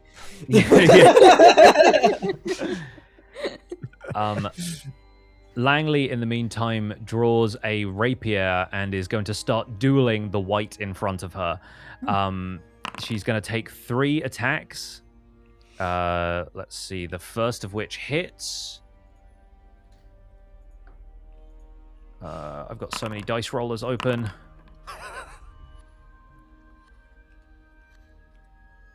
Okay, she does, 2 hits and a miss on this thing, so she's going to deal a pretty decent amount of damage to it.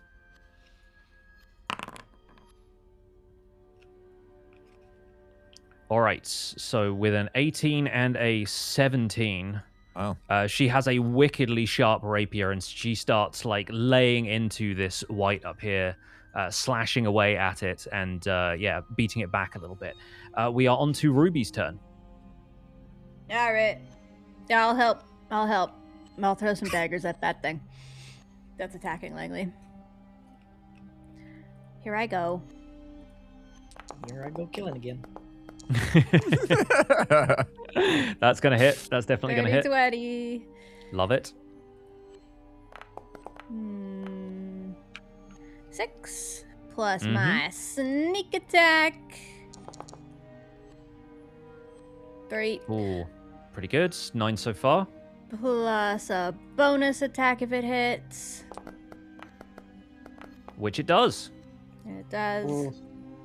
How many dice do you get to roll every time you attack? Is it 6? 6? 8? 6 pots? It's crazy. Ooh. It's absolutely crazy. And I that see why last she one- does it every time. Yeah, that last one 2 was the daggers most out of all of them. flying So out. 17 damage total. That one is now looking the worse for wear. It looks like it's kind of shambling back a little bit, limbs torn, some sort of like ooze dripping from its veins, and has definitely taken a solid hit. Anything else for Ruby's turn? That's it. All right, fantastic. Well, the skeletons here are fleeing from Max currently, so they are going to drop back 30 feet each. Does somebody else keep leaving movement templates on the thing, or is that me? That might have been me. That was me. I keep seeing them pop up like little explosions, and I'm like, what's happened there? It's like, it's I think raining I dropped one at stones. one I point too. dropped I was that trying to one. measure. Yeah, everyone's just like, what can I do? What can I paint on the battlefield? First, all I right. had to use the Actually mess measurement with tools. picks. Yeah, I mean, I'm all about it at this point. Right, Max, you're up. The skeletons have fled from you. What do you now do? I cast Guiding Bolt at the white next to Langley in an attempt to free her from combat. Wonderful. Let's do that.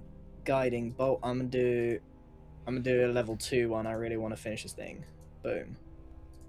Normal. Go. Please. 21 hits. Go ahead and Nice. roll that damage. 4d6. Where do I see that? Where's the damage?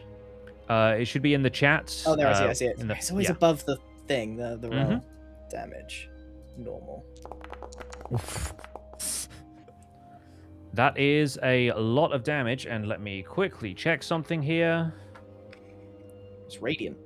It is radiant.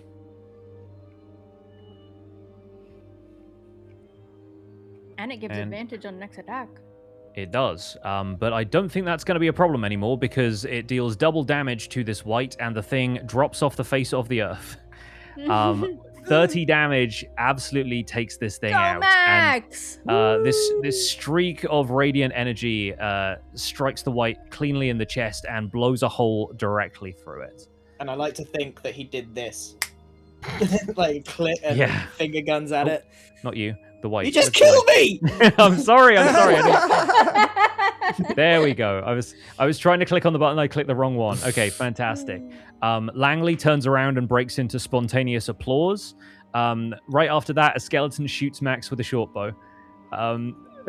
So we're going to roll that one more time. And that is a 15 to hit. Does that hit Ugh. Max's armor? Yeah, 15. Okay, great. Right, one more arrow.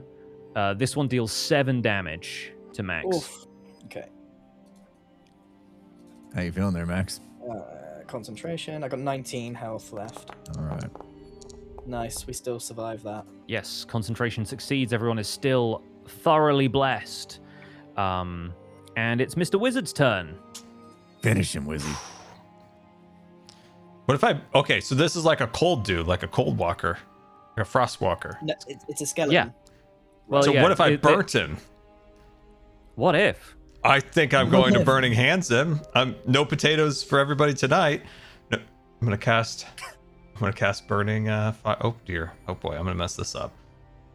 What? Wait. Whoa. Okay. Wait. Oh wait. Am I okay? Wait. I may have goofed this up. You're inside of a 15-foot cone. I may have goofed that up. Can I reset that? Wait. Oh wait. Can I? How do I? What am I doing wrong? You need to click on the place measured template and then click on where you want it on the battlefield. Every time I do, it turns into a circle rather than just like a directional cone. Huh, weird. Okay, let me draw that for you then in that case. That's just going to be like that, right? Yeah. Yeah, you can do that without... Oh, gosh, there's a lot of them now. You can do that without hitting, bro. That's fine. Okay. And Yeah, then be careful there, Wizzy. So this thing is going to make My a beard. dexterity saving throw. You do get to keep your beard. You definitely feel the heat of this. But it's going to roll a quick dex save, which it fails with a 12. So go ahead and roll damage for burning hands, Mr. Wizard. burning hands. Here we go. Let's go, wizard. We're seeing a whole new Wizzy today. I love it. Oh, Not that bad. is good. Not bad. 12 not bad. damage straight to the dome. Yeah, this thing is like parts of its clothes burn away. Whatever cold force seems to be animating it doesn't seem to take any more damage from the fire, but the fire is definitely effective. How much more so, yeah. damage, man, in the sky? You get the sense that this thing has had less than it's now taken more than half of its health. If this was a game dictated by numbers and things, I'm going to it's roll not. initiative for Only Gret half? at this point. Gret, do something! Gret is an old man who has only just sort of realized that there's combat going on around him. He's going to move after Ruby. In the meantime, the white is going to return to action and having dusted off some of the fire is going to take another slash at Mr. Wizard. Uh-oh. And I am sorry to say that that one is a natural 20. Oh, God. No. Okay. Oh no, our wizard's do you- dead. Dealing a total of 13 damage to Mr. Wizard, which is by far not as bad as it could have got. But yeah, that is 13 damage, and I believe Mr. Wizard goes down. The first time he gets hit, he's out. I'm Bro, out. do something, bro. I'm out. Bro, it's me from the eye. Oh, good. He's still annoying from the beyond. Yeah. Great. The white raises its sword in triumph, reaches out to Bro Dude with the other hand, and is going to perform a life drain. So I'm going to ask Bro to roll a Constitution saving throw. All right. Join me, bro. No, You're not dead yet. shut You're up, just on the Wizzy. floor. I'm gonna try to save you, bud. Okay. Okay, with a 26 absolutely succeeds. You've like doubled the con save. So that is fine. Your overwhelming life force manages to hold off this attempt to drain your life, which is good because bad things happen if you don't do that. So the Bone Naga is still like keeping its distance away from Max Blunder, and it's sort of hissing over by the campfire right now. Let me quickly see something. If that's... yeah, I think that is within range. Okay. Let me quickly grab that. Max, the Bone Naga locks eyes with you, and it has this sort of piercing gaze. It's going to... I'm going to have you make a wisdom saving throw. Let's have a look where that is. Brodude is preparing his javelin. I can see it in the chat. Normal, go. The javelin doesn't work. Okay, there you go. Yeah, no, Max, you are not affected by this thing's gaze at all. You stare back defiantly. I give it proper like. Yeah, it once again looks angry and afraid of you as you stare back at it, unaffected. It is Brodude's turn. All right. I was gonna try. Mr. Wizard has just dropped over next to you, having been slashed by a sword. I was trying to figure out because my healer's kit. What good does that do? Do I? Dude, just get rid of the white. Just get rid of the white. Yeah, don't worry about Wizzy at the moment. Yeah, your healer's kit allows you to stabilize somebody so they don't have to make death saving throws, but it would take up a full use of your action, and you have a white next to you. We finished this. We finished the job. I hope. Okay. Well, that attack is definitely going to land, so go ahead and roll damage. All right. Okay. Clean hit. It takes 13 damage. It is not down yet, but it is definitely looking worse for wear. This thing. We might need Ruby to step in on this one.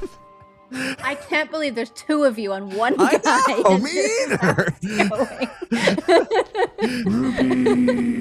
Me and Max stepped into the battlefield thinking you had it.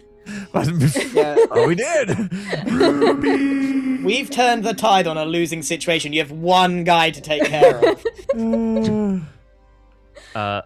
Langley says, "Well done, Blunder. Now watch this," and is going to take on this skeleton with the sword that she drew earlier. A 15 definitely lands. She's going to roll a couple more times.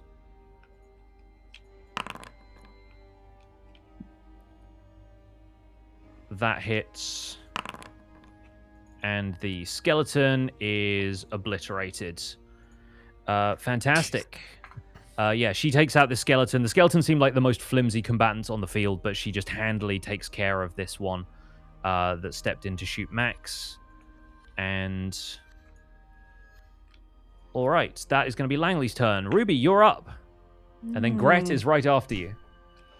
I can't wait to see Gret finish the job. Forget it. Okay. I'll move over a little bit and finish the white. I'm gonna ready my dagger and look back at the two pathetic guys. We loosened the mayonnaise jar. Oh, you take credit for this. I'm gonna roll my eyes and just try to attack it.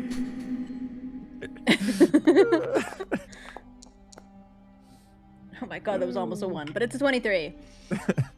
That definitely hits. Alright. Damage. 9 plus sneak attack, because bro's right there. You're welcome. Bro's always right there. I'm always right there. 6. So dependable. Okay, 15 total. Does it need my I would like to bonus attack. It will need your bonus attack. Alright. How? I'm also giving it my bonus attack. If it Seriously. hits. Ooh, it might not. That unfortunately 11. is going to miss. So you managed to deal 15 damage to it total. This thing is on its last legs. Are you kidding me? It's not Let's dead. go, Absolutely peppered. Gret, do something! Greg, get in the fight! Greg, we need you, Greg. Greg. Okay, so Gret is next. That's everything for Ruby, right? Gret is gonna step over to next to Bro Dude and said, "Y'all need my help." That would be He's gonna nice, bonk Grant. it and it's gonna Thanks for waking keel up. over. He pulls a club from somewhere and is gonna roll a natural 1. So Oh my god! Greg, go back to There's town, nothing donkey. useful happening down I there. see. Sorry. Listen, hit bro, dude. He has a club which deals 1d4 damage, and he has one feature as a character which is just called training. I don't know what that's in. Clearly not fighting, because he does a swing and a miss, and I think he probably falls over on his back as a result of all of this. Oh my god! I had to duck his swing just to not get hit myself. Join me, Greg. Join me. The skeletons are still trying to run as far away from Max as possible. It is now Max's turn. I'll Max. do it myself. And I will. He's on his last legs, yes? Yes. I will use a cantrip Sacred Flame on it. Lovely. All right, that's going to be a dexterity saving throw from the white, which fails. So go ahead and roll damage. It got a 9. Nice. This might be the best fight I've Oh, I ever thought had. you lost that. Good. Oh, good. Yeah, no, we're good. We're finally in a radiant advantage. Yes, with 8 damage total. The white had 7 hit points left. Max Oh, takes the get white in. down. That time. As this thing, topples with this blast of radiant flame and is no more. Thank God. I sort of lean over to Ruby and just whisper, "All aboard the blunderbuss." I'm gonna do you next. How dare you? So the white's bodies sort of disintegrate into the floor, like turning into these ashes that blow away in the wind. We are still in initiative because the Bone Naga is still on the field, kind of hissing and circling defiantly. Mr. Wizard, I'm going to ask you to do something we haven't done since, I think, session 2, or possibly 3, which is that I want you to make a death saving Oh, throw. here we go. Open up these your are character nerve-wracking. sheet. Actually, might have to run in. And on your character sheet, there's a little tray open underneath your health where the little skull icon is. If you hover over that, it should say roll a death saving throw. Please click that. Come on, Wizzy. That is a 5. That is one God. failure from Mr. Wizard. 3 failures, does he have to remember, fail? and 3 failures, the character dies permanently. But if you roll a No. natural 1, it counts as 2 failures, as we found out with Brohini Oh. Dudestone. Oh my gosh. Good. Hey, Um, Max. Broken stabilizing. Broken stabilizing. It is the Bone Naga's turn, and the Bone Naga is sort of trying to slither off into the trees, but is finding it difficult to leave the area because of how thick the foliage is. Its bones keep getting caught on branches, so it is still kind of up here in the corner by the campfire, like up there. So with that in mind, it is Brohini Dudestone's turn. Now, good time to save Wizzy. That does seem like a good time to save It's Mr. a good- Wizard. Yes. Have you got a health potion? I thought so. I have the healing kit or whatever. Do you have a it's health called. potion? Is healing get a guaranteed save or is it a roll? A healer's kit basically stabilizes him, so he no longer has to make death saving throws. It doesn't give him any hit points back. He's unconscious, but he is not dying. That seems good. I don't have a potion, but I'll use. I Healer have. kit it I up. have all healing kit. All right, Okay. let's get him stable. All right. Good stuff. So we're going to use one of the charges of your healer's kit, and that means Mr. Wizard is no longer going to need to make death saving throws. He is, you managed to like staunch the wounds on his chest, and he seems to like breathe a bit more comfortably as you apply the salves and bandages and that kind of thing. My robe lifts up without my arm in it, and he fist bumps bro. There's no arm for whatever reason. It's just the robe's like sleeve. Just You've got the reverb on, dude. the reverb is incredible. sorry. With this, Reverb this giving description. roleplay instructions. But no, the sleeve of the robe just reaches up and fist bumps bro. But there's no arm in it for whatever reason. You got it, buddy. You got it. Langley is going to rush forward and can only move about 30 feet, but is going after the Bone Naga at this point. It is Ruby's turn. Oh boy. Okay, let's move up and fight that thing. Do I have You got the advantage skeletons, since it's affected by whatever? Let me quickly check. I don't know if this meets the conditions for your sneak attack. It's frightened and incapacitated, is trying to move as far away from Max as it can. I guess I don't think incapacitated makes it something that you can have advantage on. Although I think we kind of hand waved that earlier. But yeah, I'll say in this case you don't have advantage on the roll, so you just deal regular damage. Okay, here I go then. I'm throwing a blade. I think I'm within 60 feet. Yeah, you're like You want to 40, take out the smaller guys? 45. Max, Those You can deal with the skeletons, small guys. those skeletons, by the way, seem to just be like running, and they don't seem to be looking back. All right. Okay. Let's see if I hit. Oh gosh. 18 hits. All right. Yeah, the amount of bonuses you get for dex and everything is like that's a hit. 10 10. damage, and I can still, since Fantastic. that hit, I can still do my bonus attack. Just no sneak You can attack. still do your bonus attack, yes. I shall, if it hits. Which with a 15, 15. it just meets the Bone Naga's armor class. Yes, so go ahead and roll close. damage for the Okay. second attack. 8. Very good. Okay, yeah, the Bone Naga's chunks are being ripped off of it at this point. It is still up and hissing, but not for long. Gret walks over to Mr. Wizard and leans down to Brohini and says, "And he gonna be okay?" Well, he's Useful barely hanging things in happening there. in the bottom of the You map. want to tend to him here, Gret? Make sure he doesn't die on us.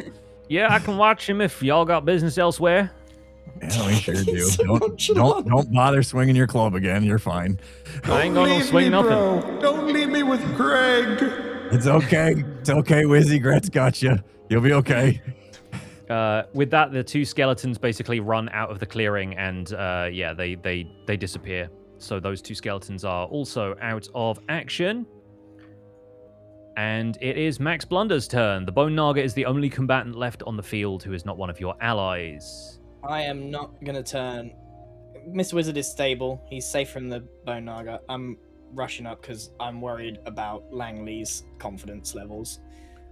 And I am going to cast another guiding bolt, level Love 2, that. Heck yeah. straight to the face. Wonderful. Come on. And that'll definitely hit with a 19, yes. Alright, let's do this. Oh, so many d6s. Yeah.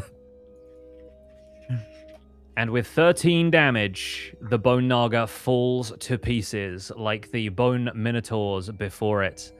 All aboard nice. the blunderbuss! And with that, we conclude that encounter. That was a heck of an encounter. So thank you all for bearing with us through that. Let's And, revive Scar. Yeah. At this point, the field of battle full of victorious folk. I think a lot of the other circus folk end up coming back out of the woodwork as they emerge from various hiding places. And I think the first people you see rushing over to help Mr. Wizard from the circus are the people who are selling Three Birds. They come running over and try and offer any assistance they have to patch up his wounds. What is everybody else doing? Mr. Wizard is still unconscious. I'm gonna run up to the Naga and see if there's anything. There doesn't seem to be anything like possessions on it or anything, but Langley sort of walks up behind you and says, "Well, Blunder, I rather think in the matter of proving yourself, you have passed with flying colors. I was assembling any Max sort of looks information over I his shoulder had. and just winks at her. Yes, well, we can dispose with the winking, but no, very, very well done. I hate to say it, but I rather owe you my life at this point, thanks to the folk around here who are of no help whatsoever." Yeah, what's that? What's happened since I left? Honestly, there should be 10 to 12 fighters that showed up. Where are they? yes, well, some of them seemingly did not make it when we ended up here, and some are probably occupied elsewhere with any other undead that may have raided the camp. But listen, Mumsy would have snapped that thing in two. Listen, Blunder, once we revive your friend, I'll be able to tell you what we know about the Lich, and it is information that you will probably need because I intend to entrust you with something which I believe is the reason that these creatures were here. So if you'll see to your friend and then gather around the main tent, I'll tell you what I know. Right, you are, Laggers. And I go to the Naga and just pop its eyes out. It's Put sort them of in my like pocket. beady eyes in there, almost like glass orbs come loose from their sockets, and you're able to pocket those as trophies. What is everyone else getting up to? Bro dude turns around to Gret and he goes, "Do you see that? Do you see what I did with the great axe? What'd you think? How'd I do?" I think that was some fine work with an axe, boy. You done some good work today. Thank you. Appreciate that. I wish I could say the same for myself, but the old club doesn't get much of an outing these days. The whole club. Well, if you like, I could give you a few tips. Yeah, no, thank you kindly for your permit me to travel with y'all some more. I feel like I could see a little more of this world. Sounds good. You're more than welcome. I'm approaching up to Mr. Wizard now, who no one seems to be healing. And I'll just look at Gret, and on a personal level, Max understands contributing nothing to a fight. So he just says, "Good job, Gret. You did good work there." And I pop out probably a health potion. Is this how it works? We still need to heal him? Yes, you would still need to heal him. Yeah. You have health potions. You also have healing spells. Yeah, let me look. I've got... Yeah, I'm going to use Cure Wounds. Cool. Fantastic. Yeah. Roll that healing. Just going to put a finger on his forehead. And with a single finger, Mr. Wizard is healed for 13. I'm going to add that to Scar's health. So I'm back, Mr. Wizard, alive, kind of? Yes, your eyes pop open. You sort of come around from this unconscious state, and your chest hurts a little bit, but you've got like bandages and salves already applied. Have you ever seen a wacky inflatable man get reinflated? it's like a tsunami, like where the air starts at one end and goes, and he just kind of goes. He rises from the feet up. Yeah. Somehow, like from this crumpled heap that he was in the ground, he sort of. And I'm looking at this. I just like, how do your bones work? Who said I have bones? And Mr. Wizard just walks off. He just walks off like that. I never let that happen. I'm out of here. Where's my ladder? Incredible. Gosh. All right. What is Ruby doing in the aftermath of the fight? Ruby watched all of that happen and then pats Wizard on the shoulder as far up as she can reach and just says out loud, "Has anybody ever noticed every time we put in work like this and do all this fighting, the only thing they ever reward us with is information about more work? Has anybody noticed that?" I believe that's held true. Up the eyes and I held up the eyes in front of mine and go, me, me, me, me, me. And Ruby feels the heavy weight of 2,000 gold in her pocket. Useless here, by the way. Immediately sent to a place where they don't use the currency. That the apocalypse seems to have decided that gold is not necessarily the currency that it used to be. Anyway, we're going to fast forward a little bit to you all gathering around Langley, presuming that everybody does. If Ruby is showing some disdain for proceedings and wants to hang back, arms crossed. Yeah. And Langley says, "So, Um, here's what we know about the Lich, and our information is limited to what was possible in the material plane, which, well, that's no longer really the situation here, but here's what we know about Liches in general. They're always powerful magic users. They're wielders of anything the arcane schools could teach, or so they say. But in order to prolong their own life, they choose willingly to become undead. And to do that, you have to create a phylactery, something to store your soul separately from your body. And then if your body is destroyed or decays past the point of repair, a new one can simply be reborn from the stored soul. Now, from what we've been able to understand, this Lich was able to create several of them. It's like he's lived multiple lives, maybe, or perhaps just harnessing the magic of this place to revive himself. But the reason the Lich is sending these undead after us is that we believe, through careful study, found one of these phylacteries. It's a piece of his soul, and the Lich wants it back. So he can guard it more carefully, perhaps even destroy it ultimately if whatever he's planning is achieved, but we couldn't afford to let this fall into his hands. I will admit, though, that defending it is wearing us down. But I suspect that there are similar such artifacts that exist out there elsewhere in this land. So if you're able, as I piece together what we have left of our community here at the Cirque de Marveille, take this. And she presses into Max's hand an orb that's sort of like, it's got the shimmer of a pearl to it, but on the inside you can see that it is filled with water and what looks like an eyeball floating in there. Why can't we just smash this? Would it not just kill the soul in it? I don't think even the magic that we possess could destroy this. Destroying the Lich himself seems more likely.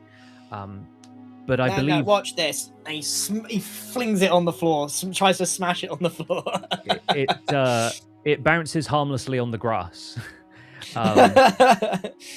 Yeah, just sort of rolls a couple of feet, and then, yeah, there's obviously not a scratch on it, but you get the sense that, yeah, whatever this is, you feel this arcane energy coming off of this thing. I can pick it up and put it in my pocket. Does that mean you accept? You'll do this for us? After...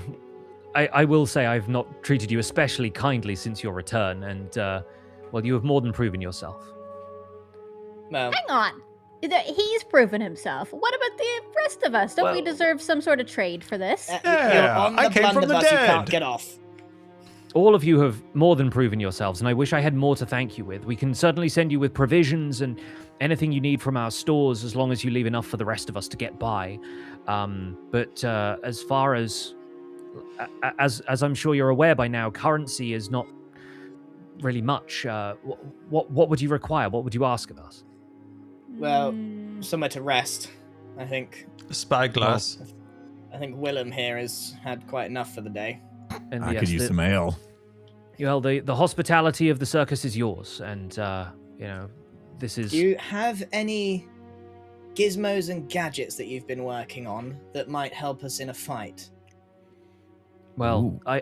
I can't vouch for their reliability given our current situation, but I'll have the quartermasters look through the stores and see if there's anything that could be spared. But it comes with the warning, of course, that it'll be perhaps a little volatile if used out there in the wider world of this strange realm. I've seen some incredible things come out of this circus. I'm sure some of it will come in useful.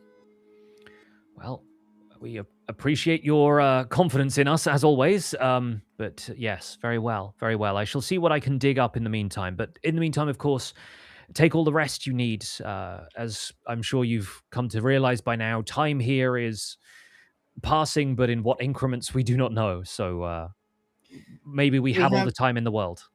We have two options. We live in this new paradox paradise, or we fight the Lich and get out. Yes, he seems to be at the center of all of this, perhaps sustaining this place magically, or perhaps it is magically sustaining him, like a feedback loop, like an infinite recursion. So I sense that he is at the center of all of this. Yeah, then we can get back to the faking and crack on with the job at hand. Oh, him again. Enough of the faking. For all we Yeah. know, he's the one doing all the shenanigans. He is the one. These little. The faking did nothing wrong, and I won't hear a word against him. Never gave me a cinnamon roll nor a spyglass. With Right, that it's one conversation question. fading out. I have one more question for Yes. Langers. What happened to Rufus? The thing we should all wish to happen to us. He died simply of old age. Passed away in the care of the physicians here at the circus, and is going to be honored in our gallery for a long time to come. And I wish he could have been here to see this. He would have found the entire thing, I suspect, very amusing. I wish you'd seen my one-liner that I used 3 times. I heard it loud enough, Max, that I suspect he heard it wherever he's gone. Right you are, Langers. Right you are. And one last thing, Blunder. Don't call me that. And as we fade out on that scene, we are going to wrap up that session there. Thank you so much Yay, for that watching. Was a good As one, always. Pix. GIGGS D&D Wow. Session 7. Folks. Yeah, that was intense. But as we I will briefly bring us back to the world map so that you can see a little bit more of what is out there, because now you have been to the Cirque de Merveille. As you zoom out, the circus basically gives you a little bit more information, the lay of the land, what they have seen, and what they've been able to map of the area. So the map is now open to you, and I'm going to give the players the choice of where to travel. Do you want to go west to the town on the river, or do you want to go east into the kind of more shadowy, snowy area that seems to be off to the east there? I mean, East feels more like home to me, but I feel like more danger potentially. I've had my What do you moment to think, shine. gang? You guys make the decision. What do you think, gang? I don't know. Whose Well- backstory do we want to? Yeah, that's basically the choice you're making. Is Yeah, like, whose backstory are we going for? are we I going? think we should go snowy area. My gut Alright. says snowy. We don't area. know much about Bro yet, right? We know a bit. A bit. Bro, it is. It's- But our characters don't know much. You guys That's what you don't need want to to face remember. my demons. I think bro to me feels like the next logical step. Sure. All right. Well, with that, we're going to do stars and wishes. So I Roll will. initiative. Yeah, I'll whip up a quick encounter so that everybody can roll initiative. And we'll probably do that on the intermission screen because it's easier for me to do it there. All Here we right. go. Everyone in attack position, roll me initiative.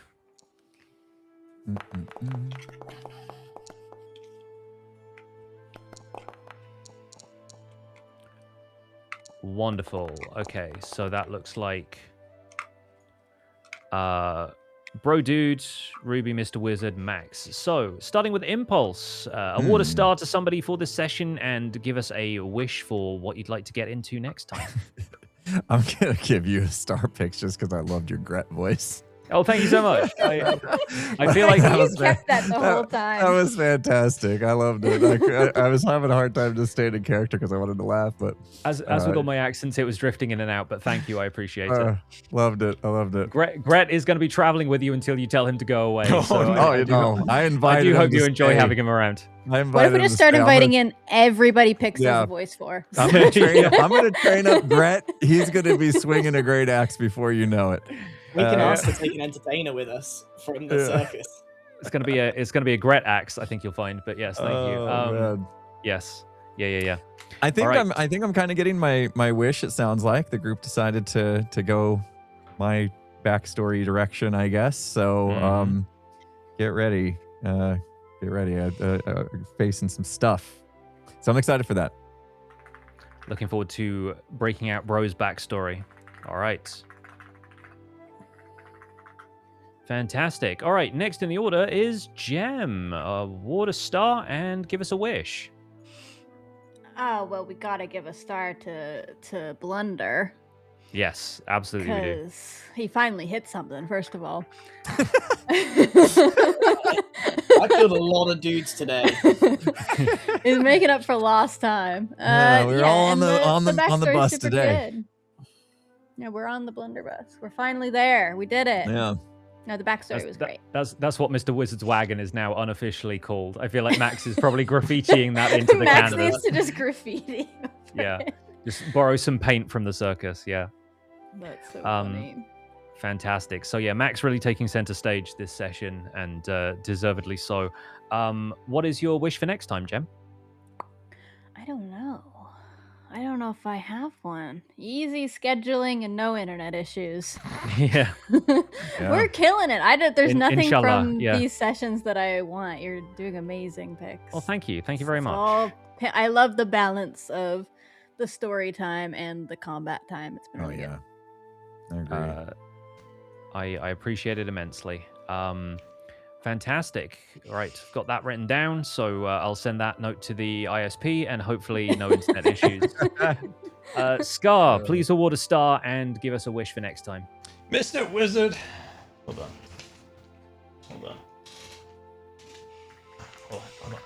You're gonna get your phone out and call a friend? No. Oh, where was Mrs. Cat this whole time? I feel so Mrs. Cat. terrible. Hold on. We'll have her join you next time. Oh. Yeah, to be fair, probably a good thing Mrs. Cat wasn't around for the She bone would have just got naga. killed again. It was not going well down there. Don't Yeah, fair worry, enough, fair Mrs. enough. Cat. We'll be there soon. Leave us a place at the bar. Is that your wish? She was very occupied with a saucer of milk, so Okay, apologies I have for to that. do this. I have to split the star into two. There was a star on that. There was a star on that. Because Pix's voice cracked me up so hard during that whole... Like, I was dying. And then Grian for the roleplay. That he...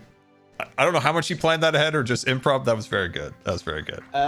There's a couple of panic DMs to Pix, like, what do I do? Yeah, that I just didn't respond to, and then you absolutely nailed it anyway. So thank you for that. Incredible stuff. So a wish for next time, other than seeing Mrs. Cat?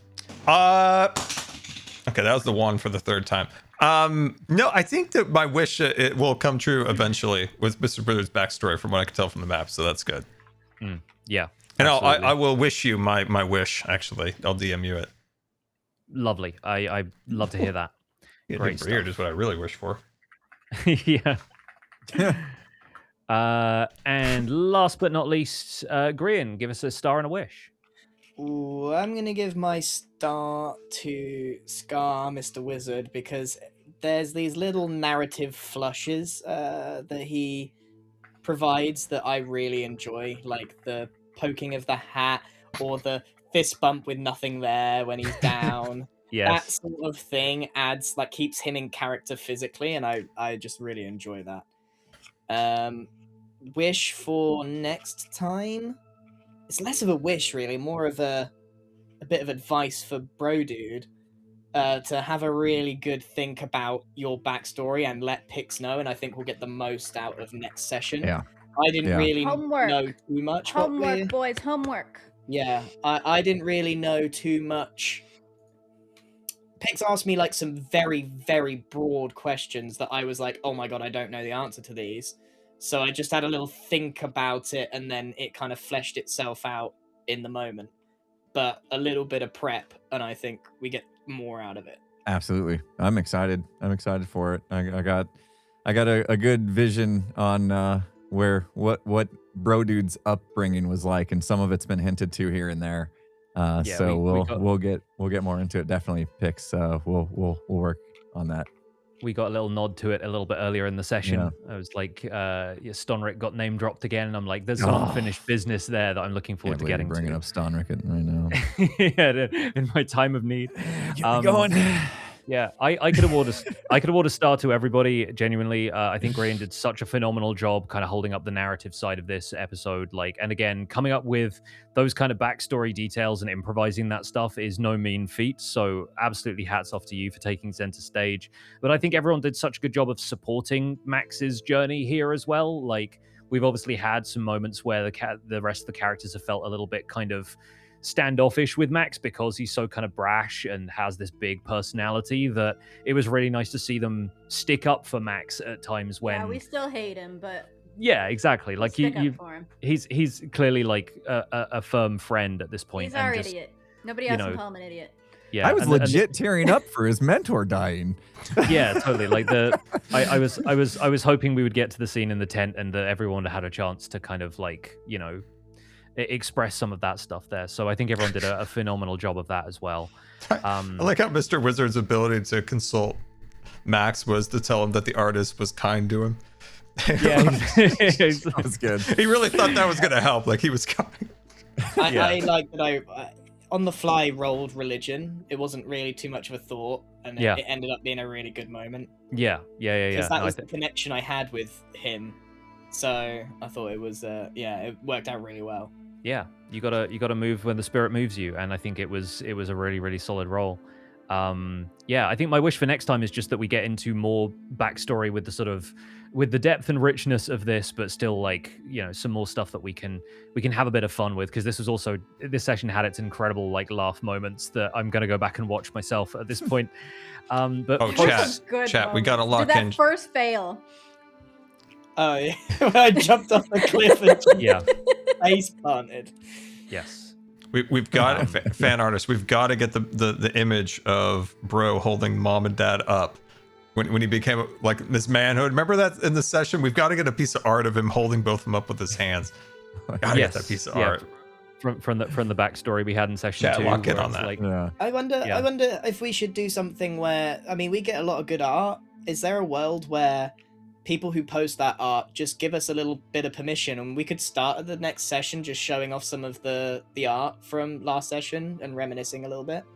Yeah, if there's anybody out there who wants to do that, then as long as you're going to post it with permission, we can put like a little fan art carousel somewhere on the layout, maybe. Because you could, well, I mean, you could put it on Foundry and just show us some of the good moments before we, you know, just a couple of minutes. Yeah, I think I can make a really slideshow fun. happen in this. Yeah, for sure. Yeah. Because I saw a piece of fan art the other day that summed Mr. Wizard up perfectly. That maybe he's young. It had like the old beard and like a younger person behind it, which sums up his backstory a bit, which I thought was really cool. I think my favorite things about Mr. Wizard is when people draw him with like a fake beard. Yeah. And it's super fun. All right, we're going to leave it there then, friends. So we'll split off into our individual chats and say our farewells. But join us again soon for another session of GIGGS D&D. We'll schedule it and let you folks know when that's going to happen. But fingers crossed, like Jem said, for easy scheduling and no internet issues. Keep it going. All right. Good See you all job, soon, everybody. friends. Thanks, Pix. Goodbye. See you soon. Thank you, Pix. Goodbye, everybody. Oh, there we are, guys. I hope you enjoyed. That was really fun. And I'm excited now that we've got to see Max's backstory, to see good old Impulse's backstory. Guys, we've got to get that piece of fan art. I wanted to see it before, right? I wanted to see that before. Really excited to see it. Okay. That was fun. I have to get on my way to somewhere. And hopefully you guys checked out my video yesterday. If you haven't, please check it out. I'm hoping to have an stream tomorrow. I have some really fun things I want to do on Hermitcraft. I have a build I'm going to try to actually build on stream. I'm going to lock in. I'm going to try to do a build on stream, which is going to be a feat. So, as always, guys, thank you so much for the support. Very much appreciated. And we will see you hopefully tomorrow. Goodbye, everybody. Goodbye. Goodbye.